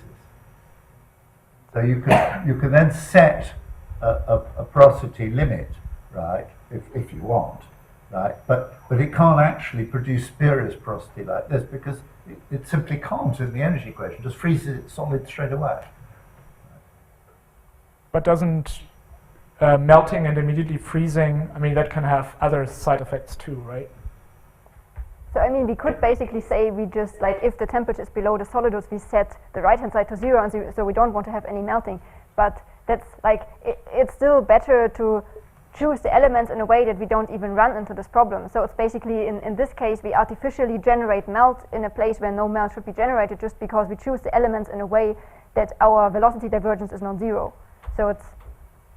Yeah, and cutting off is always, so something like cutoff is always dangerous because then you get artifacts. Well, I mean, you don't have to cut, you could set it to 10 to the minus 10 if you want, right? Because, I mean, yeah, so but if you set a threshold at some value, 10 to the minus 8 or whatever, then you still have a problem when you cross that limit, then things can be non-physical and you can get weird things, I think.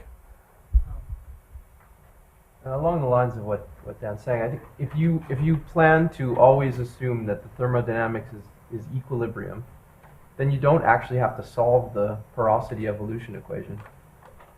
With the caveat that I don't know exactly how you incorporate compressibility, but you don't have to solve it because if you know the pressure, the temperature, the bulk composition, and you know equilibrium thermodynamics, then you know what the porosity is. And then you just need to evolve those quantities, and you don't have to evolve the porosity. And then, because your phase diagram will tell you that the porosity is no smaller than 0, no bigger than 1, it will work.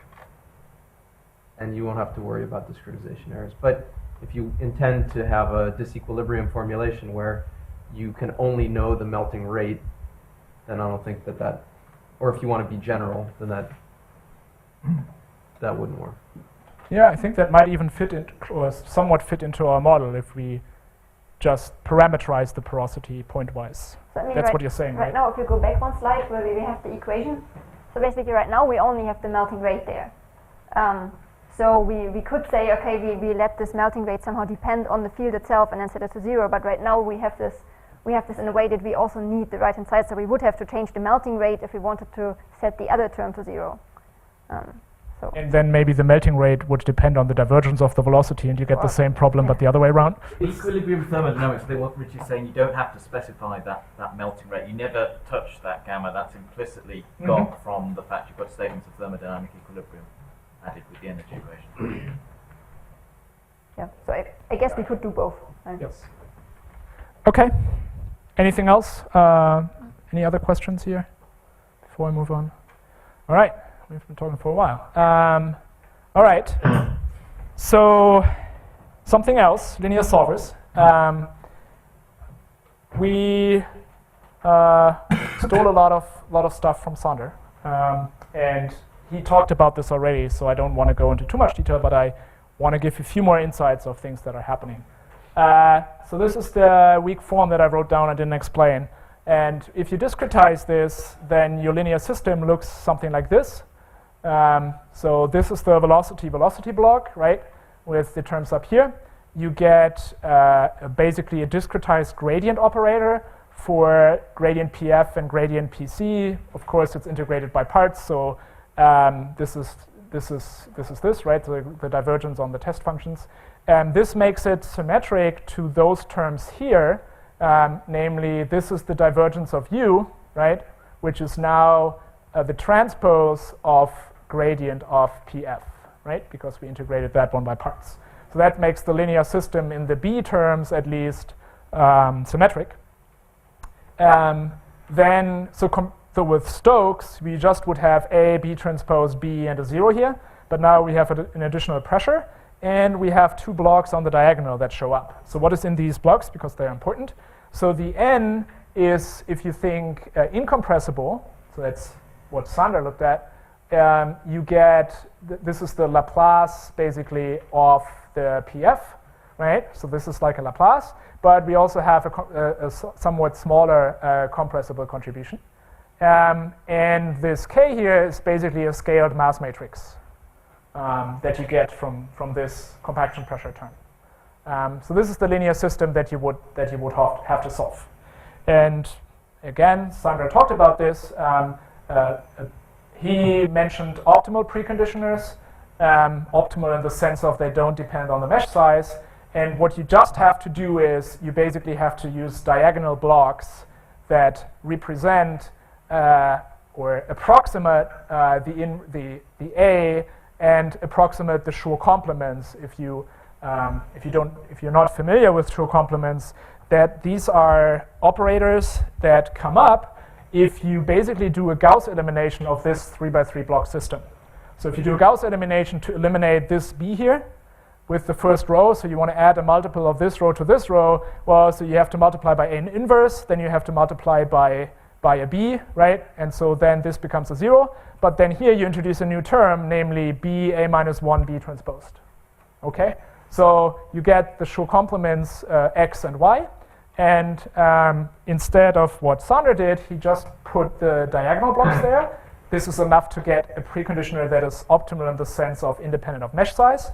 What people often do is use an upper triangular preconditioner. That's what I did here. So I add another block up here that has the disadvantage that this thing is no longer symmetric, but has the advantage that the number of outer iterations I need is somewhat smaller. And because I want to play with these inner approximations, I use a flexible GMRS as the outer Krylov method. And I will also use right preconditioning because I'm not a big fan of left preconditioning because then I don't really know what the preconditioned residual and my stopping criteria needs to be. I feel much better about this way. So that's why it's also an upper triangular block.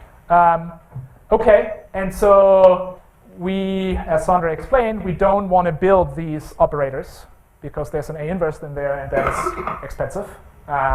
So what you can do, this comes from Stokes. So you have this operator which represents basically divergence of the Stokes Laplace or the symmetric version times the gradient, and you can argue that this is spectrally equivalent to a mass matrix if you scale it right with your these here it's written as a constant, even if you don't scale it right, I guess. If your eta is constant, then the Stokes Schur complement is equivalent, spectrally equivalent to a mass matrix. The same thing is down here, and then what I do is, okay, my n, well, I basically keep the other part, well, the n basically just stays as is. So this is kd times the Laplace, and here this one is like 1 over c times the mass matrix. So these are my Schur complement approximations that I can do. So if I do this, this is a very simple manufactured solution in 2D. So I have a high porosity vein here, and I guess gray is the solid velocity, red is the fluid velocity, and so it's simple manufactured solution again. Maybe a bit more realistic than the sine cosine. And we basically agree, if you use a very simple setup, you use a multi-grid V cycle for A, you do inner solves for these mass-like matrices, and you'll see that very similar to what Sandra had, 40 to 50 iterations, ignore the things in the parentheses for a second. But there's a big problem that was also visible in the talk before, namely the ratio of the viscosities plays an important role, and the precondition is not optimal with respect to that ratio. So if alpha is 1, meaning my two viscosities are in the same order of magnitude, everything is nice. Okay? And so my approximation for A in the block preconditioner is just 1 V cycle. And what I do here is my approximation for the Schur complement, which is basically those two together. I guess I changed my notation. Sorry about that. Is just basically as not quite a mass matrix, but more or less it's a scaled mass matrix. And I use an ILU for that inner solver. And I guess I use, I guess there's some other, there's the compressible part that can be in there that's not symmetric, so that's why I use BiCG stat. But if you just had the simple incompressible version, you could use the CG. So if I increase my alpha, you'll see that the number of iterations increases quite dramatically. And you can also see that I'm somewhat age-dependent here, so this is the number of unknowns. So that's also not good. Not quite sure why that happens. This is a problem. If I want to run in this regime, I do thousands of GMRES iterations. I cannot do this, I cannot afford that, because the nature of GMRES is that you keep increasing the size of your bases, so it becomes more and more expensive. So what people do is they do restarts, and rule of thumb, what I'm used to is I don't want to do more than 30 iterations, or a size of 30. So you restart your GMRES after a couple of iterations. The problem is convergence theory goes out of the window, and I actually see this in practice on simple Stokes problem. If you have high viscosity ratios, you restart, and you might not get any convergence at all due to restarts. So this is really bad. I was thinking, well, what can we do about this? And before I move on, I'll just explain to you what the number in the parentheses is. This is the total number of V cycles I do on my velocity block. This is my measure of cost, and we'll get more complicated in a second. So this is my measure of cost. Why are these numbers not the same? Well, these are the restarts. And I guess I had a restart length of 30, then so I get one more when I restart. I probably have to compute a residual once more or something. That's why it is 50. So you see on the large number of iterations, there's a larger number of V cycles. But in general, the way I set up the simple preconditioner is one V cycle for this block, right? So that's why these numbers are more or less equal. But now I decide, well, to get this number down, I need to make the preconditioner better. Okay, so what do? Well, I need to make the inner solves better and hopefully get the outer solves to be less. So I want something that is not 1,000, but I want something that is 10 or 20. Okay, so the first thing I did was, all right, what about I actually, so this is so remember this column here? I take this over to the next slide. This is the slide here, okay? So this was the setup one. My setup two is, let's solve for the velocity block instead of just doing a V cycle. So now I have my outer FGMRES, and in each preconditioner application, I do an inner solve for the real velocity block.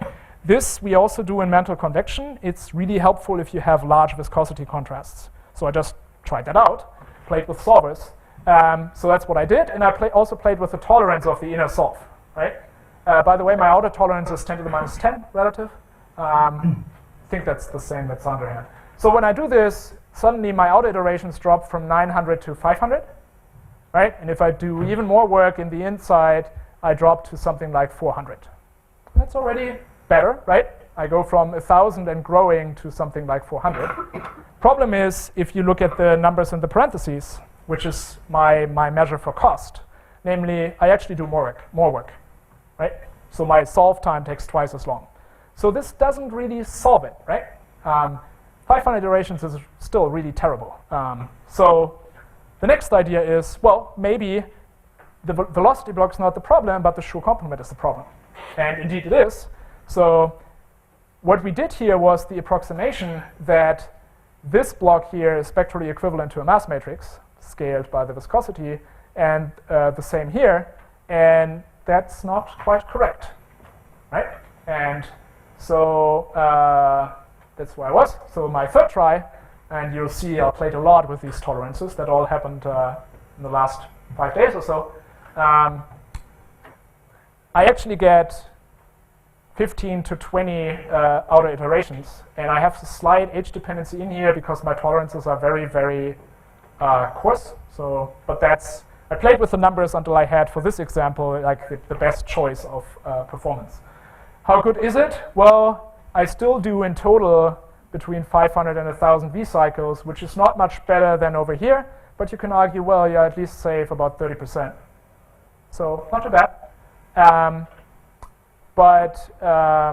Yeah.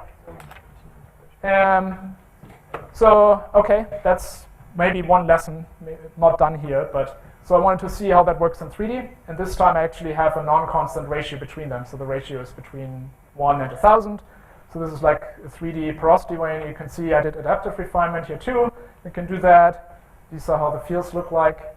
So this is adaptive refinement.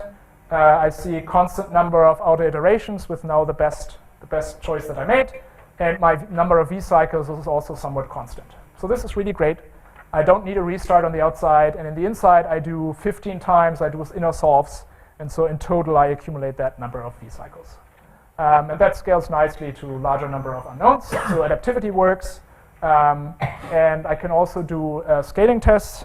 These are not really great, but I decided to put it in here because I ran on our local cluster this week, so I don't want to have this go to waste. But there was some weird stuff happening of runs crashing and runs taking twice as long when I run it again. So the numbers are really bad and are not really scaling. But what I wanted to show you is at least that I can solve systems with in total 100 million unknowns in 3D, and I still have 16 outer iterations, and I have still 800, 900 V-cycles that I have to do. Ignore the times and ignore the scalings. But the bottom line here is it kind of works, at least. Okay. That was that. In case there are no questions, we move on. I wonder how much time we'll have, but okay. Yeah, so now we also wanted to show some benchmarks and applications that we did with that code. So basically the thing we started with is the solitary wave benchmark, and I think we've seen solitary waves this week. So the idea is if you choose, like if you have a background porosity and then there's, in addition to that, you have a wave with a certain shape, this wave can move without changing its shape and with a constant velocity. And so this is how the compaction pressure would look like, and this is how the melt velocity would look like. And the way we set up the model is that we say, okay, we have the porosity wave in the middle of the model, and then we apply the solid velocity as a background rate, and then the wave always stays in the same place. And so we compared our models to the analytical solution. So basically that the wave should stay here, and how the shape also should keep the same. And so the first thing was we looked at our errors for the shape and porosity, the shape and pressure, and the phase speed over time for a number of models. And so we see that after initial phase, this stays the same. In this case, the wave would basically travel 4 times its size. So the shape stays constant, and the phase speed also stays constant for some time. But then the problem that we saw was that if we go to higher resolution and look at these same errors again, like porosity, pressure, and phase, they do not converge. So these errors do not get smaller. And so we thought, okay, there must be some problem somewhere. And I think the explanation for that is that the analytical solution is only valid in the case of porosity going to 0. But in our code, we solved the full equations. So what we then did here is we basically said, okay, we take the same non-dimensional problem, but scaled the porosity to lower porosities. And so this is this test here. So we basically scaled so if we take the wave amplitude and go to smaller porosities, we see that at least in this case we converge to the solution that we should get. And here you also see the black line is the analytical shape of the wave, and then the green ones are the different models we ran.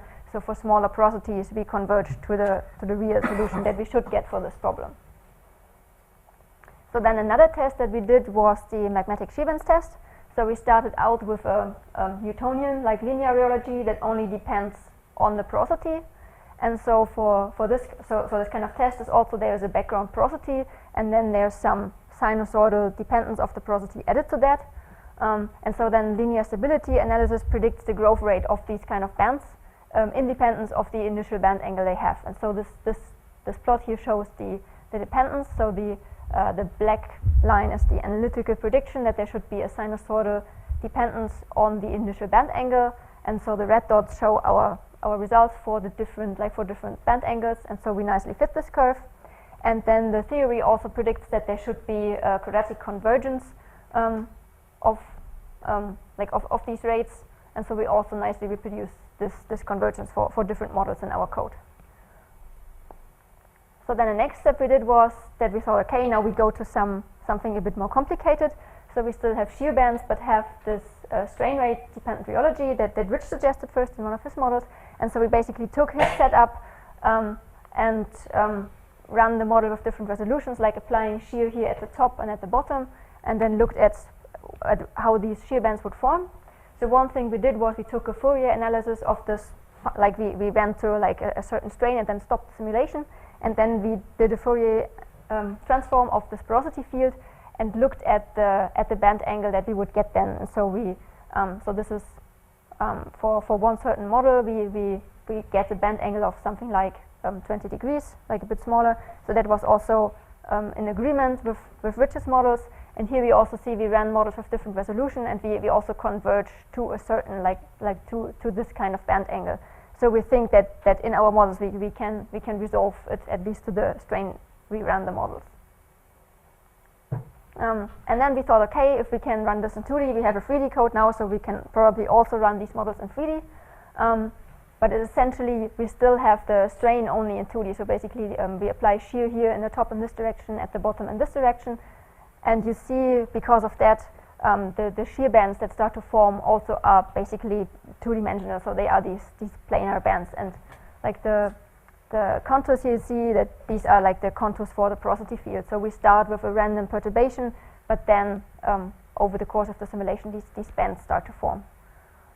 And this was also a simulation that we did in parallel. So we like this one has like 45 million degrees of freedom. So we ran that on a cluster, and it also just to demonstrate that it works to run large models with the not only Mantle convection but also two-phase flow. So then we also wanted to see, we have the adaptive mesh refinement in the code. Does that help us? Can we reduce the cost for our models?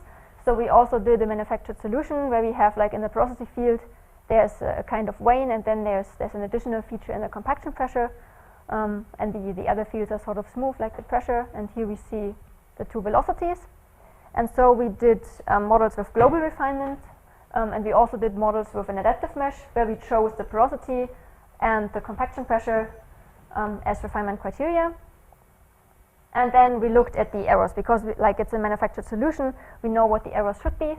And so first, for the global model, we here see for the different quantities that we have in our model, like the pressures and the velocities, we see the convergence rates with these for the global model.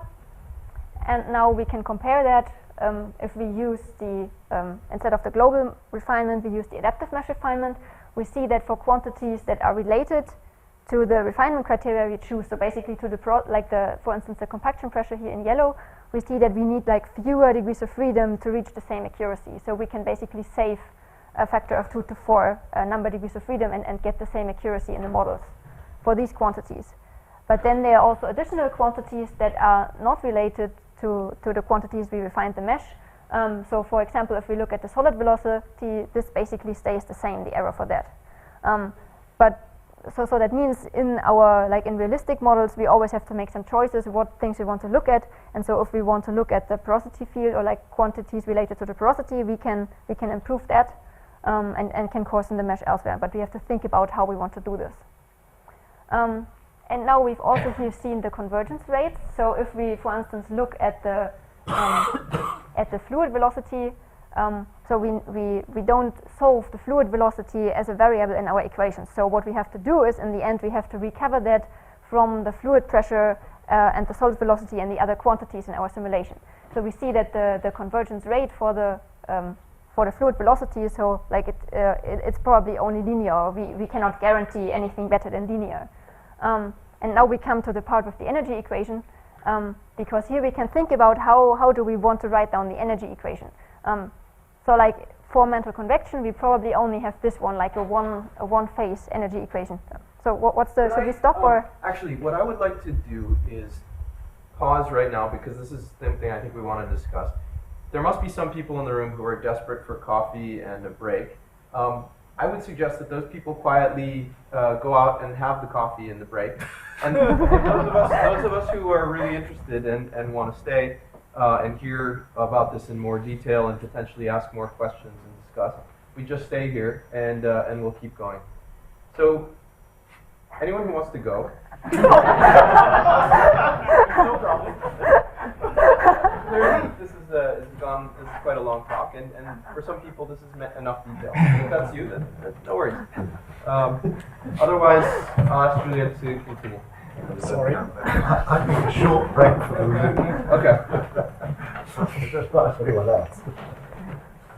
Perhaps you could stop just for 5 minutes. Yeah, 5 minutes. 5 minutes. 5 minute pause and get a drink, and then we can go.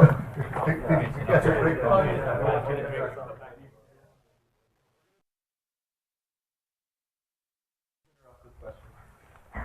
Thank you. Yeah, so basically, like the examples we've looked at so far, they didn't really include any energy, or like they didn't include any temperature advection because we didn't need the temperature for those. But so we also have to, like, if we want to go to real models of like plumes or anything in the mantle, we also of course have to think about the energy balance. And so basically what we would have for like just solid mantle convection with one phase, we have like the advection, we have some diffusion, and then we have some terms on the right hand side that were just the F in Timo's previous explanation. And so we can put there a number of things like dissipation heating or adiabatic heating or and latent heat in this case. So we had this question about the adiabatic heating earlier. So here we can also, so either we can use the real pressure gradient that we get from the simulation from a time step before or from a nonlinear iteration, or here we can also say we want to approximate this and use the lithostatic pressure gradient. But then if we go to the two-phase version of the energy equation, we basically have to say, okay, we do not only need the solid velocity to advect the temperature, but we also have the fluid velocity. So we basically, for all of these terms that include the velocity, we have like a fluid term that scales with the porosity and a solid term that scales with 1 minus the porosity. We still have the diffusion, and then also like there might be other dissipation terms related to like the difference in velocities between the two phases or related to the compaction. And also for the adiabatic heating, we also have both of the velocities. So we have melt adiabatically heated by fluid moving upwards and also by solid moving upwards. You're missing a square on your. Yeah, you're missing a square. Yeah. Del US. On your. Del dot US. Okay. Active dissipation term. Yeah. Okay.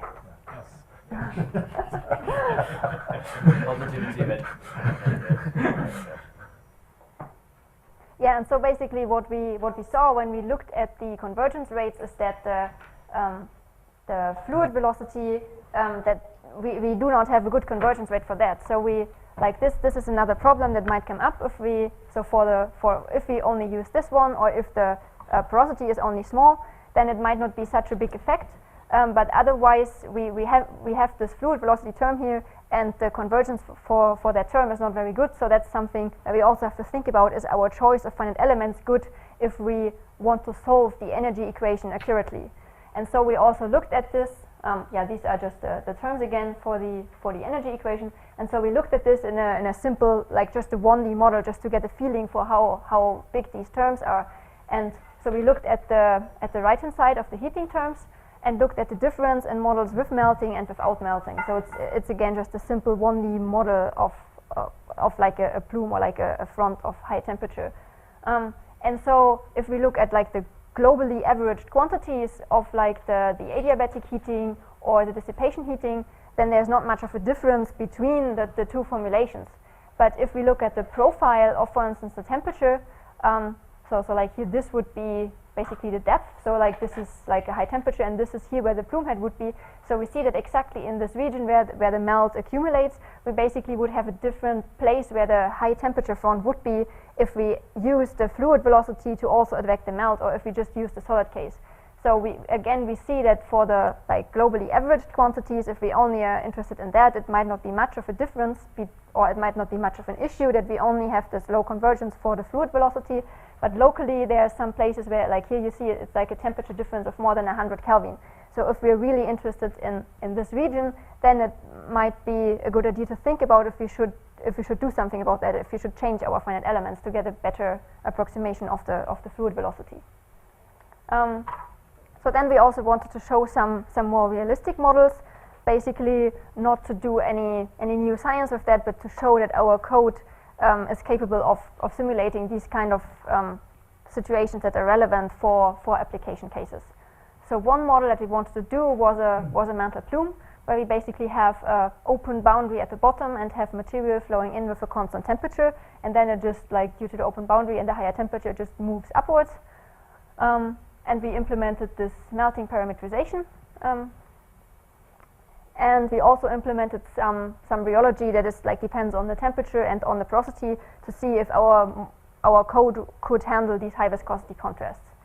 And because we were also interested in how the volume of the melt would change independent of the compressibility, so we ran the model in the incompressible and the compressible case, we did not include any freezing here. So it's, again, that's not realistic, but it was just to see if our code could handle these arising high viscosity contrasts and to look at the melt volume. So we can look at this model evolution in 2D, so it's a plume rising upwards, and then here it starts to melt, and then it doesn't freeze again, so there's a layer of high porosity that forms when the plume reaches the base of the lithosphere. Yeah, so basically the color here is the temperature, and the overlay in transparent and white and yellow is the porosity field. So when we look at this in more detail, one thing we did is if we look at the mesh, we used a higher resolution in places where we have porosity and used a lower resolution outside of this. And we can see that we resolve some kind of structures that arise in the porosity field. And again, we see like the porosity here is basically 1. So that's not realistic. That's because we don't have freezing, and it was just to show that we can model this kind of situation. So if we look at the viscosity here, we see that due to that we have like 6 orders of magnitude viscosity contrasts, and our linear solver can still give us a solution for this problem. So we ran the problem with different formulations for the density, or basically for the compressibility of the solid and fluid. So one thing we did was what the blue lines here are. So these are the density for solid and fluid, independence of depth. The dashed line is the melt density, and the solid line is the solid density. So basically for the blue case, we had only a temperature-dependent density and basically no compressibility. So like the density does not change with depth. And then we ran a different case where we basically also used, like in this case, it's a variable compressibility to get this kind of profile, where we have some kind of crossover because the compressibility of the melt is higher, and so the melt density increases faster than the solid density. And so we ran this red case both in this approximation where you only have the density changing on the right-hand side of the momentum equation, so only in the buoyancy term, and the real compressible case with our approximation of the compressibility. And so here we see in the same colors on the right-hand side for different melting parameters in the melting parameterization how the volume changes over time. And this is just to show that there's again, even in this 2D model, we see a difference of more than 10% between the different formulations of compressibility. And then we can, so we thought, okay, if we do this in 2D, we can probably also do this in 3D. So this is just to show an example of the same model in 3 dimensions, and to show that we can run this code also on, for many degrees of freedoms and a large number of processors for these long time-dependent simulations. And then what we, the point where we started and what we wanted to look at, this is another example. So we basically wanted to have a model that spans the depth of the whole mantle and then has some melting in there. So again, this is probably quite simplified. We won't resolve the scale of how melting or melt segregation takes place, but we basically just wanted to show that we can combine these two things in one model. And so we used a very simplified melting parameterization that basically says, okay, the solidus depends linearly on the pressure and on the fraction of material that has already been molten in this place. And we also have a linear, linear interpolation between the solidus and liquidus. And then another ingredient that we added was we made the depletion feed into the density of the material. So basically we said if the red parts are depleted parts where material has molten and then segregated upwards, and the blue parts are where they have been freezing out again. And so we put that back into the density and say, okay, these frozen enriched regions have a higher density. And then we wanted to look, does this change our solid convection? What kind of influence does that have on our model? And so the next ingredient we needed was also, again, the adaptive mesh refinement. So we resolved regions with a higher resolution where we have porosity present. And here we see the evolution of both of these models. So this one is a model where we only have one phase flow. So we just compute the melt as a post-processor. So this is basically just the melt that would be present under this temperature and pressure conditions and no other influence on the solid model. And here below we have a model with melt migration where we not only compute the melting degree, but then melt can also segregate. And so in this case, we have these, when melt freezes again, it introduces these regions of higher density, and then you can see that at some point there's a difference between the model here and the model down there, because there are these small-scale downwellings that are triggered by these frozen regions of higher density.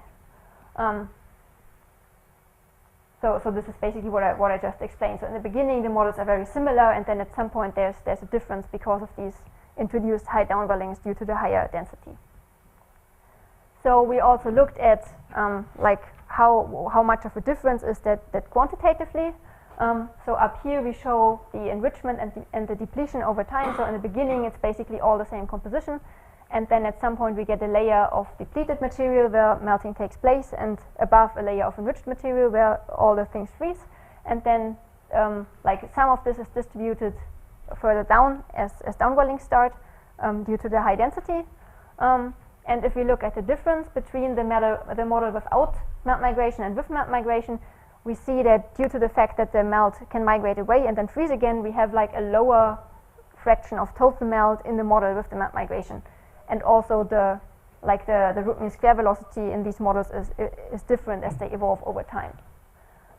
So again, this is probably not a very realistic case. We probably do not resolve all of the features, but it was just to show that we can combine both of these, like the melt migration and the mantle convection in one model.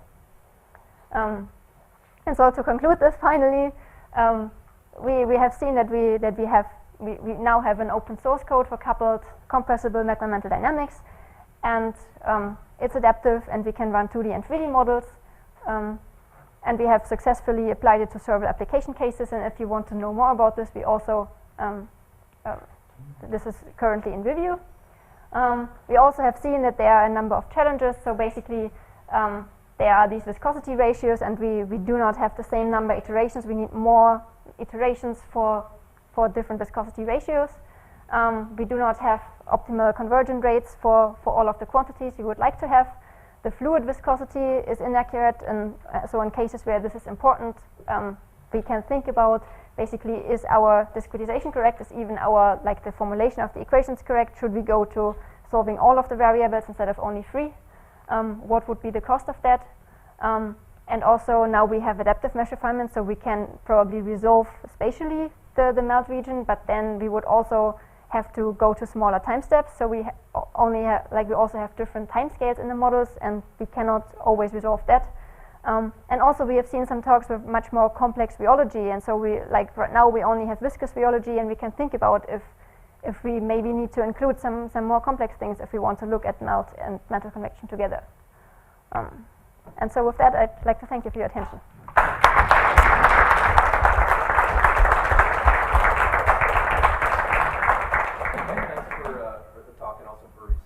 I want to let Dan McKenzie have the first question because I rudely cut him off during the break. So please. Well, I have a comment first before a question, which is well, I guess it's a question too, as to whether you've thought about parameterizing the energy equation in terms of the entropy rather than in terms of the temperature. Because an awful lot of terms then disappear. And I mean, that's essentially how we think about things. I mean, we call it the potential temperature, but it's actually an entropy, right? And that gets rid of all these, a whole load of terms on the other side disappear because of that.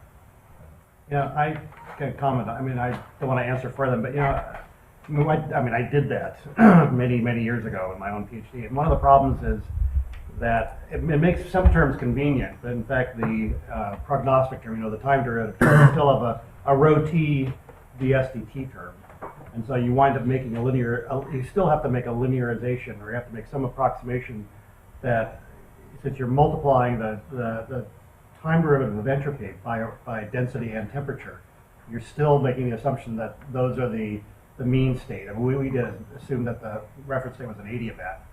Not a very good approximation, because the adiabat is, sort of unknown in the mantle because the temperature drops are so huge. In other words, there are many adiabats in the mantle. So it sounds good. It works well in the atmosphere and the ocean because you don't have very large temperature anomalies. But in the mantle, temperature anomalies are enormous, and so it becomes a problem. I mean, we suffered through this. Well, I don't think they are. I mean, if you're concerned with melting, they're not enormous. the temperature differences, Yeah, that's which, fine. the temperature differences which are producing the melting Yeah. are of the order of 100 degrees. No, I And realize the difference, because of the compressibility, is also about 100 degrees, right? Yeah, So- but when you're doing this, considering the boundary layers in the mantle itself. Yeah, but that's a problem for mantle convection Right, rather I than for the know, melting. no, I agree. It's the question with the melting, because the problem with the melting, which is going to hit you quite hard, I think, is that the melt fractions we believe are very small. And that means that the fine scale resolution is going to have to be very fine to see it. And you're trying to put that together with the mantle convection problem, and that's a real beast, right? Because you've got to change your scale just completely, and that's going to cause you all kinds of right, you can see it with numerical problems. So, you know. Other questions? We didn't realize what we were getting into when we started this adventure. Yeah. It is useful to calculate the compaction length. That's exactly what I was just about to say. Is there one refinement criteria that you could consider is to actually compute the compaction length? And in my experience, I think there are other people in the room who can comment on this. 10 grid cells per compaction length, and this is finite volume grid cells, is pretty much the minimum to avoid really spurious errors. 15 is really great, but 10 will help. And that might be a refinement criteria that could help you avoid wasted resolution. I agree. But at melt fractions of a percent or so, that's really going to be a beast.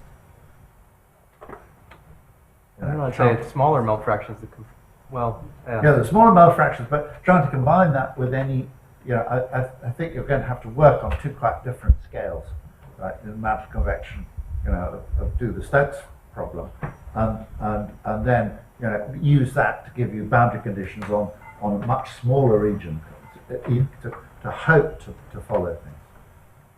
But I would really emphasize the importance of including the energy equation, because that's what we've got constraints on from the observations, from the amount of melt, from the isotopes, and all the rest of it. And the amount the melt fraction is not given by some external process. It's part of the whole thing. That's the one part we can say something about from geochemistry. Other comments or questions? You haven't had enough questions. Many of you will be reviewing papers that will use this code. Think about that. Could you comment any more about your choices of permeability against porosity relations and other? What rheological choices did you make when you were doing these models? Could you throw them up? So well, I mean, basically, so it's part of the material model. So we basically can change it from model to model. So for this one, the problem, so I put it up here. I don't know if you've seen it. So the problem is we will get to one, a porosity of 1 in the simulations. So we basically did the trick that, Tobias Keller, I think, he was one of the people who used it, and it was suggested earlier that you can basically say the permeability decreases again if you go to the limit of 100. So it's probably it's the same thing that Taras mentioned, so that you can say if you go to a higher porosity, you basically model crystals settling in the melt, and you can still approximate that somehow by. When you suddenly all melt, you're coming to an abrupt stop. Is that right? So as phi goes to 1, k phi goes to 0.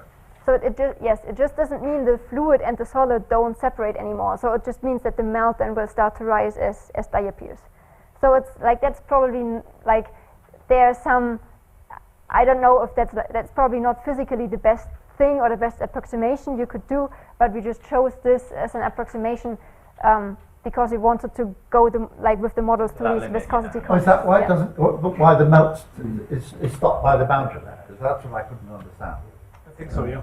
So the melt is stopped by the boundary layer because the viscosities are higher there. But they'll also again be stopped if the melt fraction goes close to 1. It also gets stopped.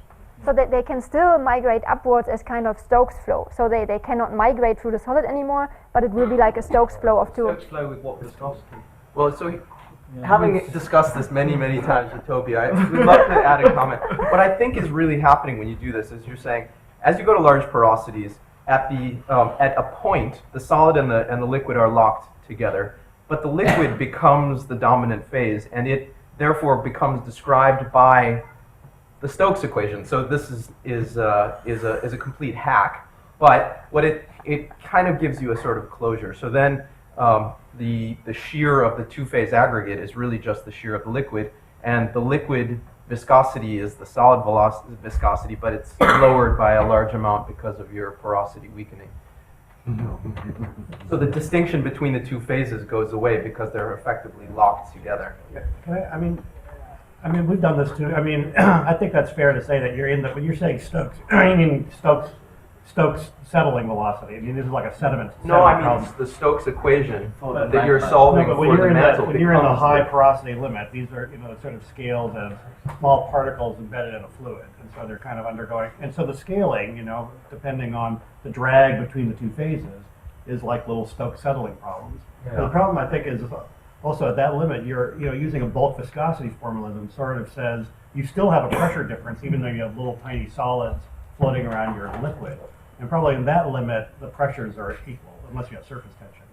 And so still containing a compactive pressure is a little weird when there's no connection. I mean, all these theories assume that the two phases are interconnected at all times, and you failed that, on those limits. But once you get the small particles embedded in a fluid, compaction pressure means nothing. Right? I mean, you're better off saying delta P is 0. So that's a different hack. Yeah, but your hacks should be consistent with each other. That's right. Yeah. But these are user specifiable. Yes. Oh yeah, but you clearly can't turn this thing into a Stokes flow problem with the viscosity of the melt. Right. That will produce absolute chaos for this, because you're not resolving boundary layers like this, no matter what you do. The best you can hope for, I think, is that the errors that take place in regions where the equations don't hold don't propagate out into the rest of the domain and screw up the rest of the calculation. I think it's an open question as to whether that is the case. You need somehow to be able to remove your melt. Yeah. Right, because that's what physically happens. Right, and that's clearly why the porosity is kept so low. It's because the melt is physically removed from the system, and that isn't part of this description at all. It's quite hard to put that in. Can you come up with it? We got Mike Kendall in 2 minutes. We'll just get him set up. One more question before we move on.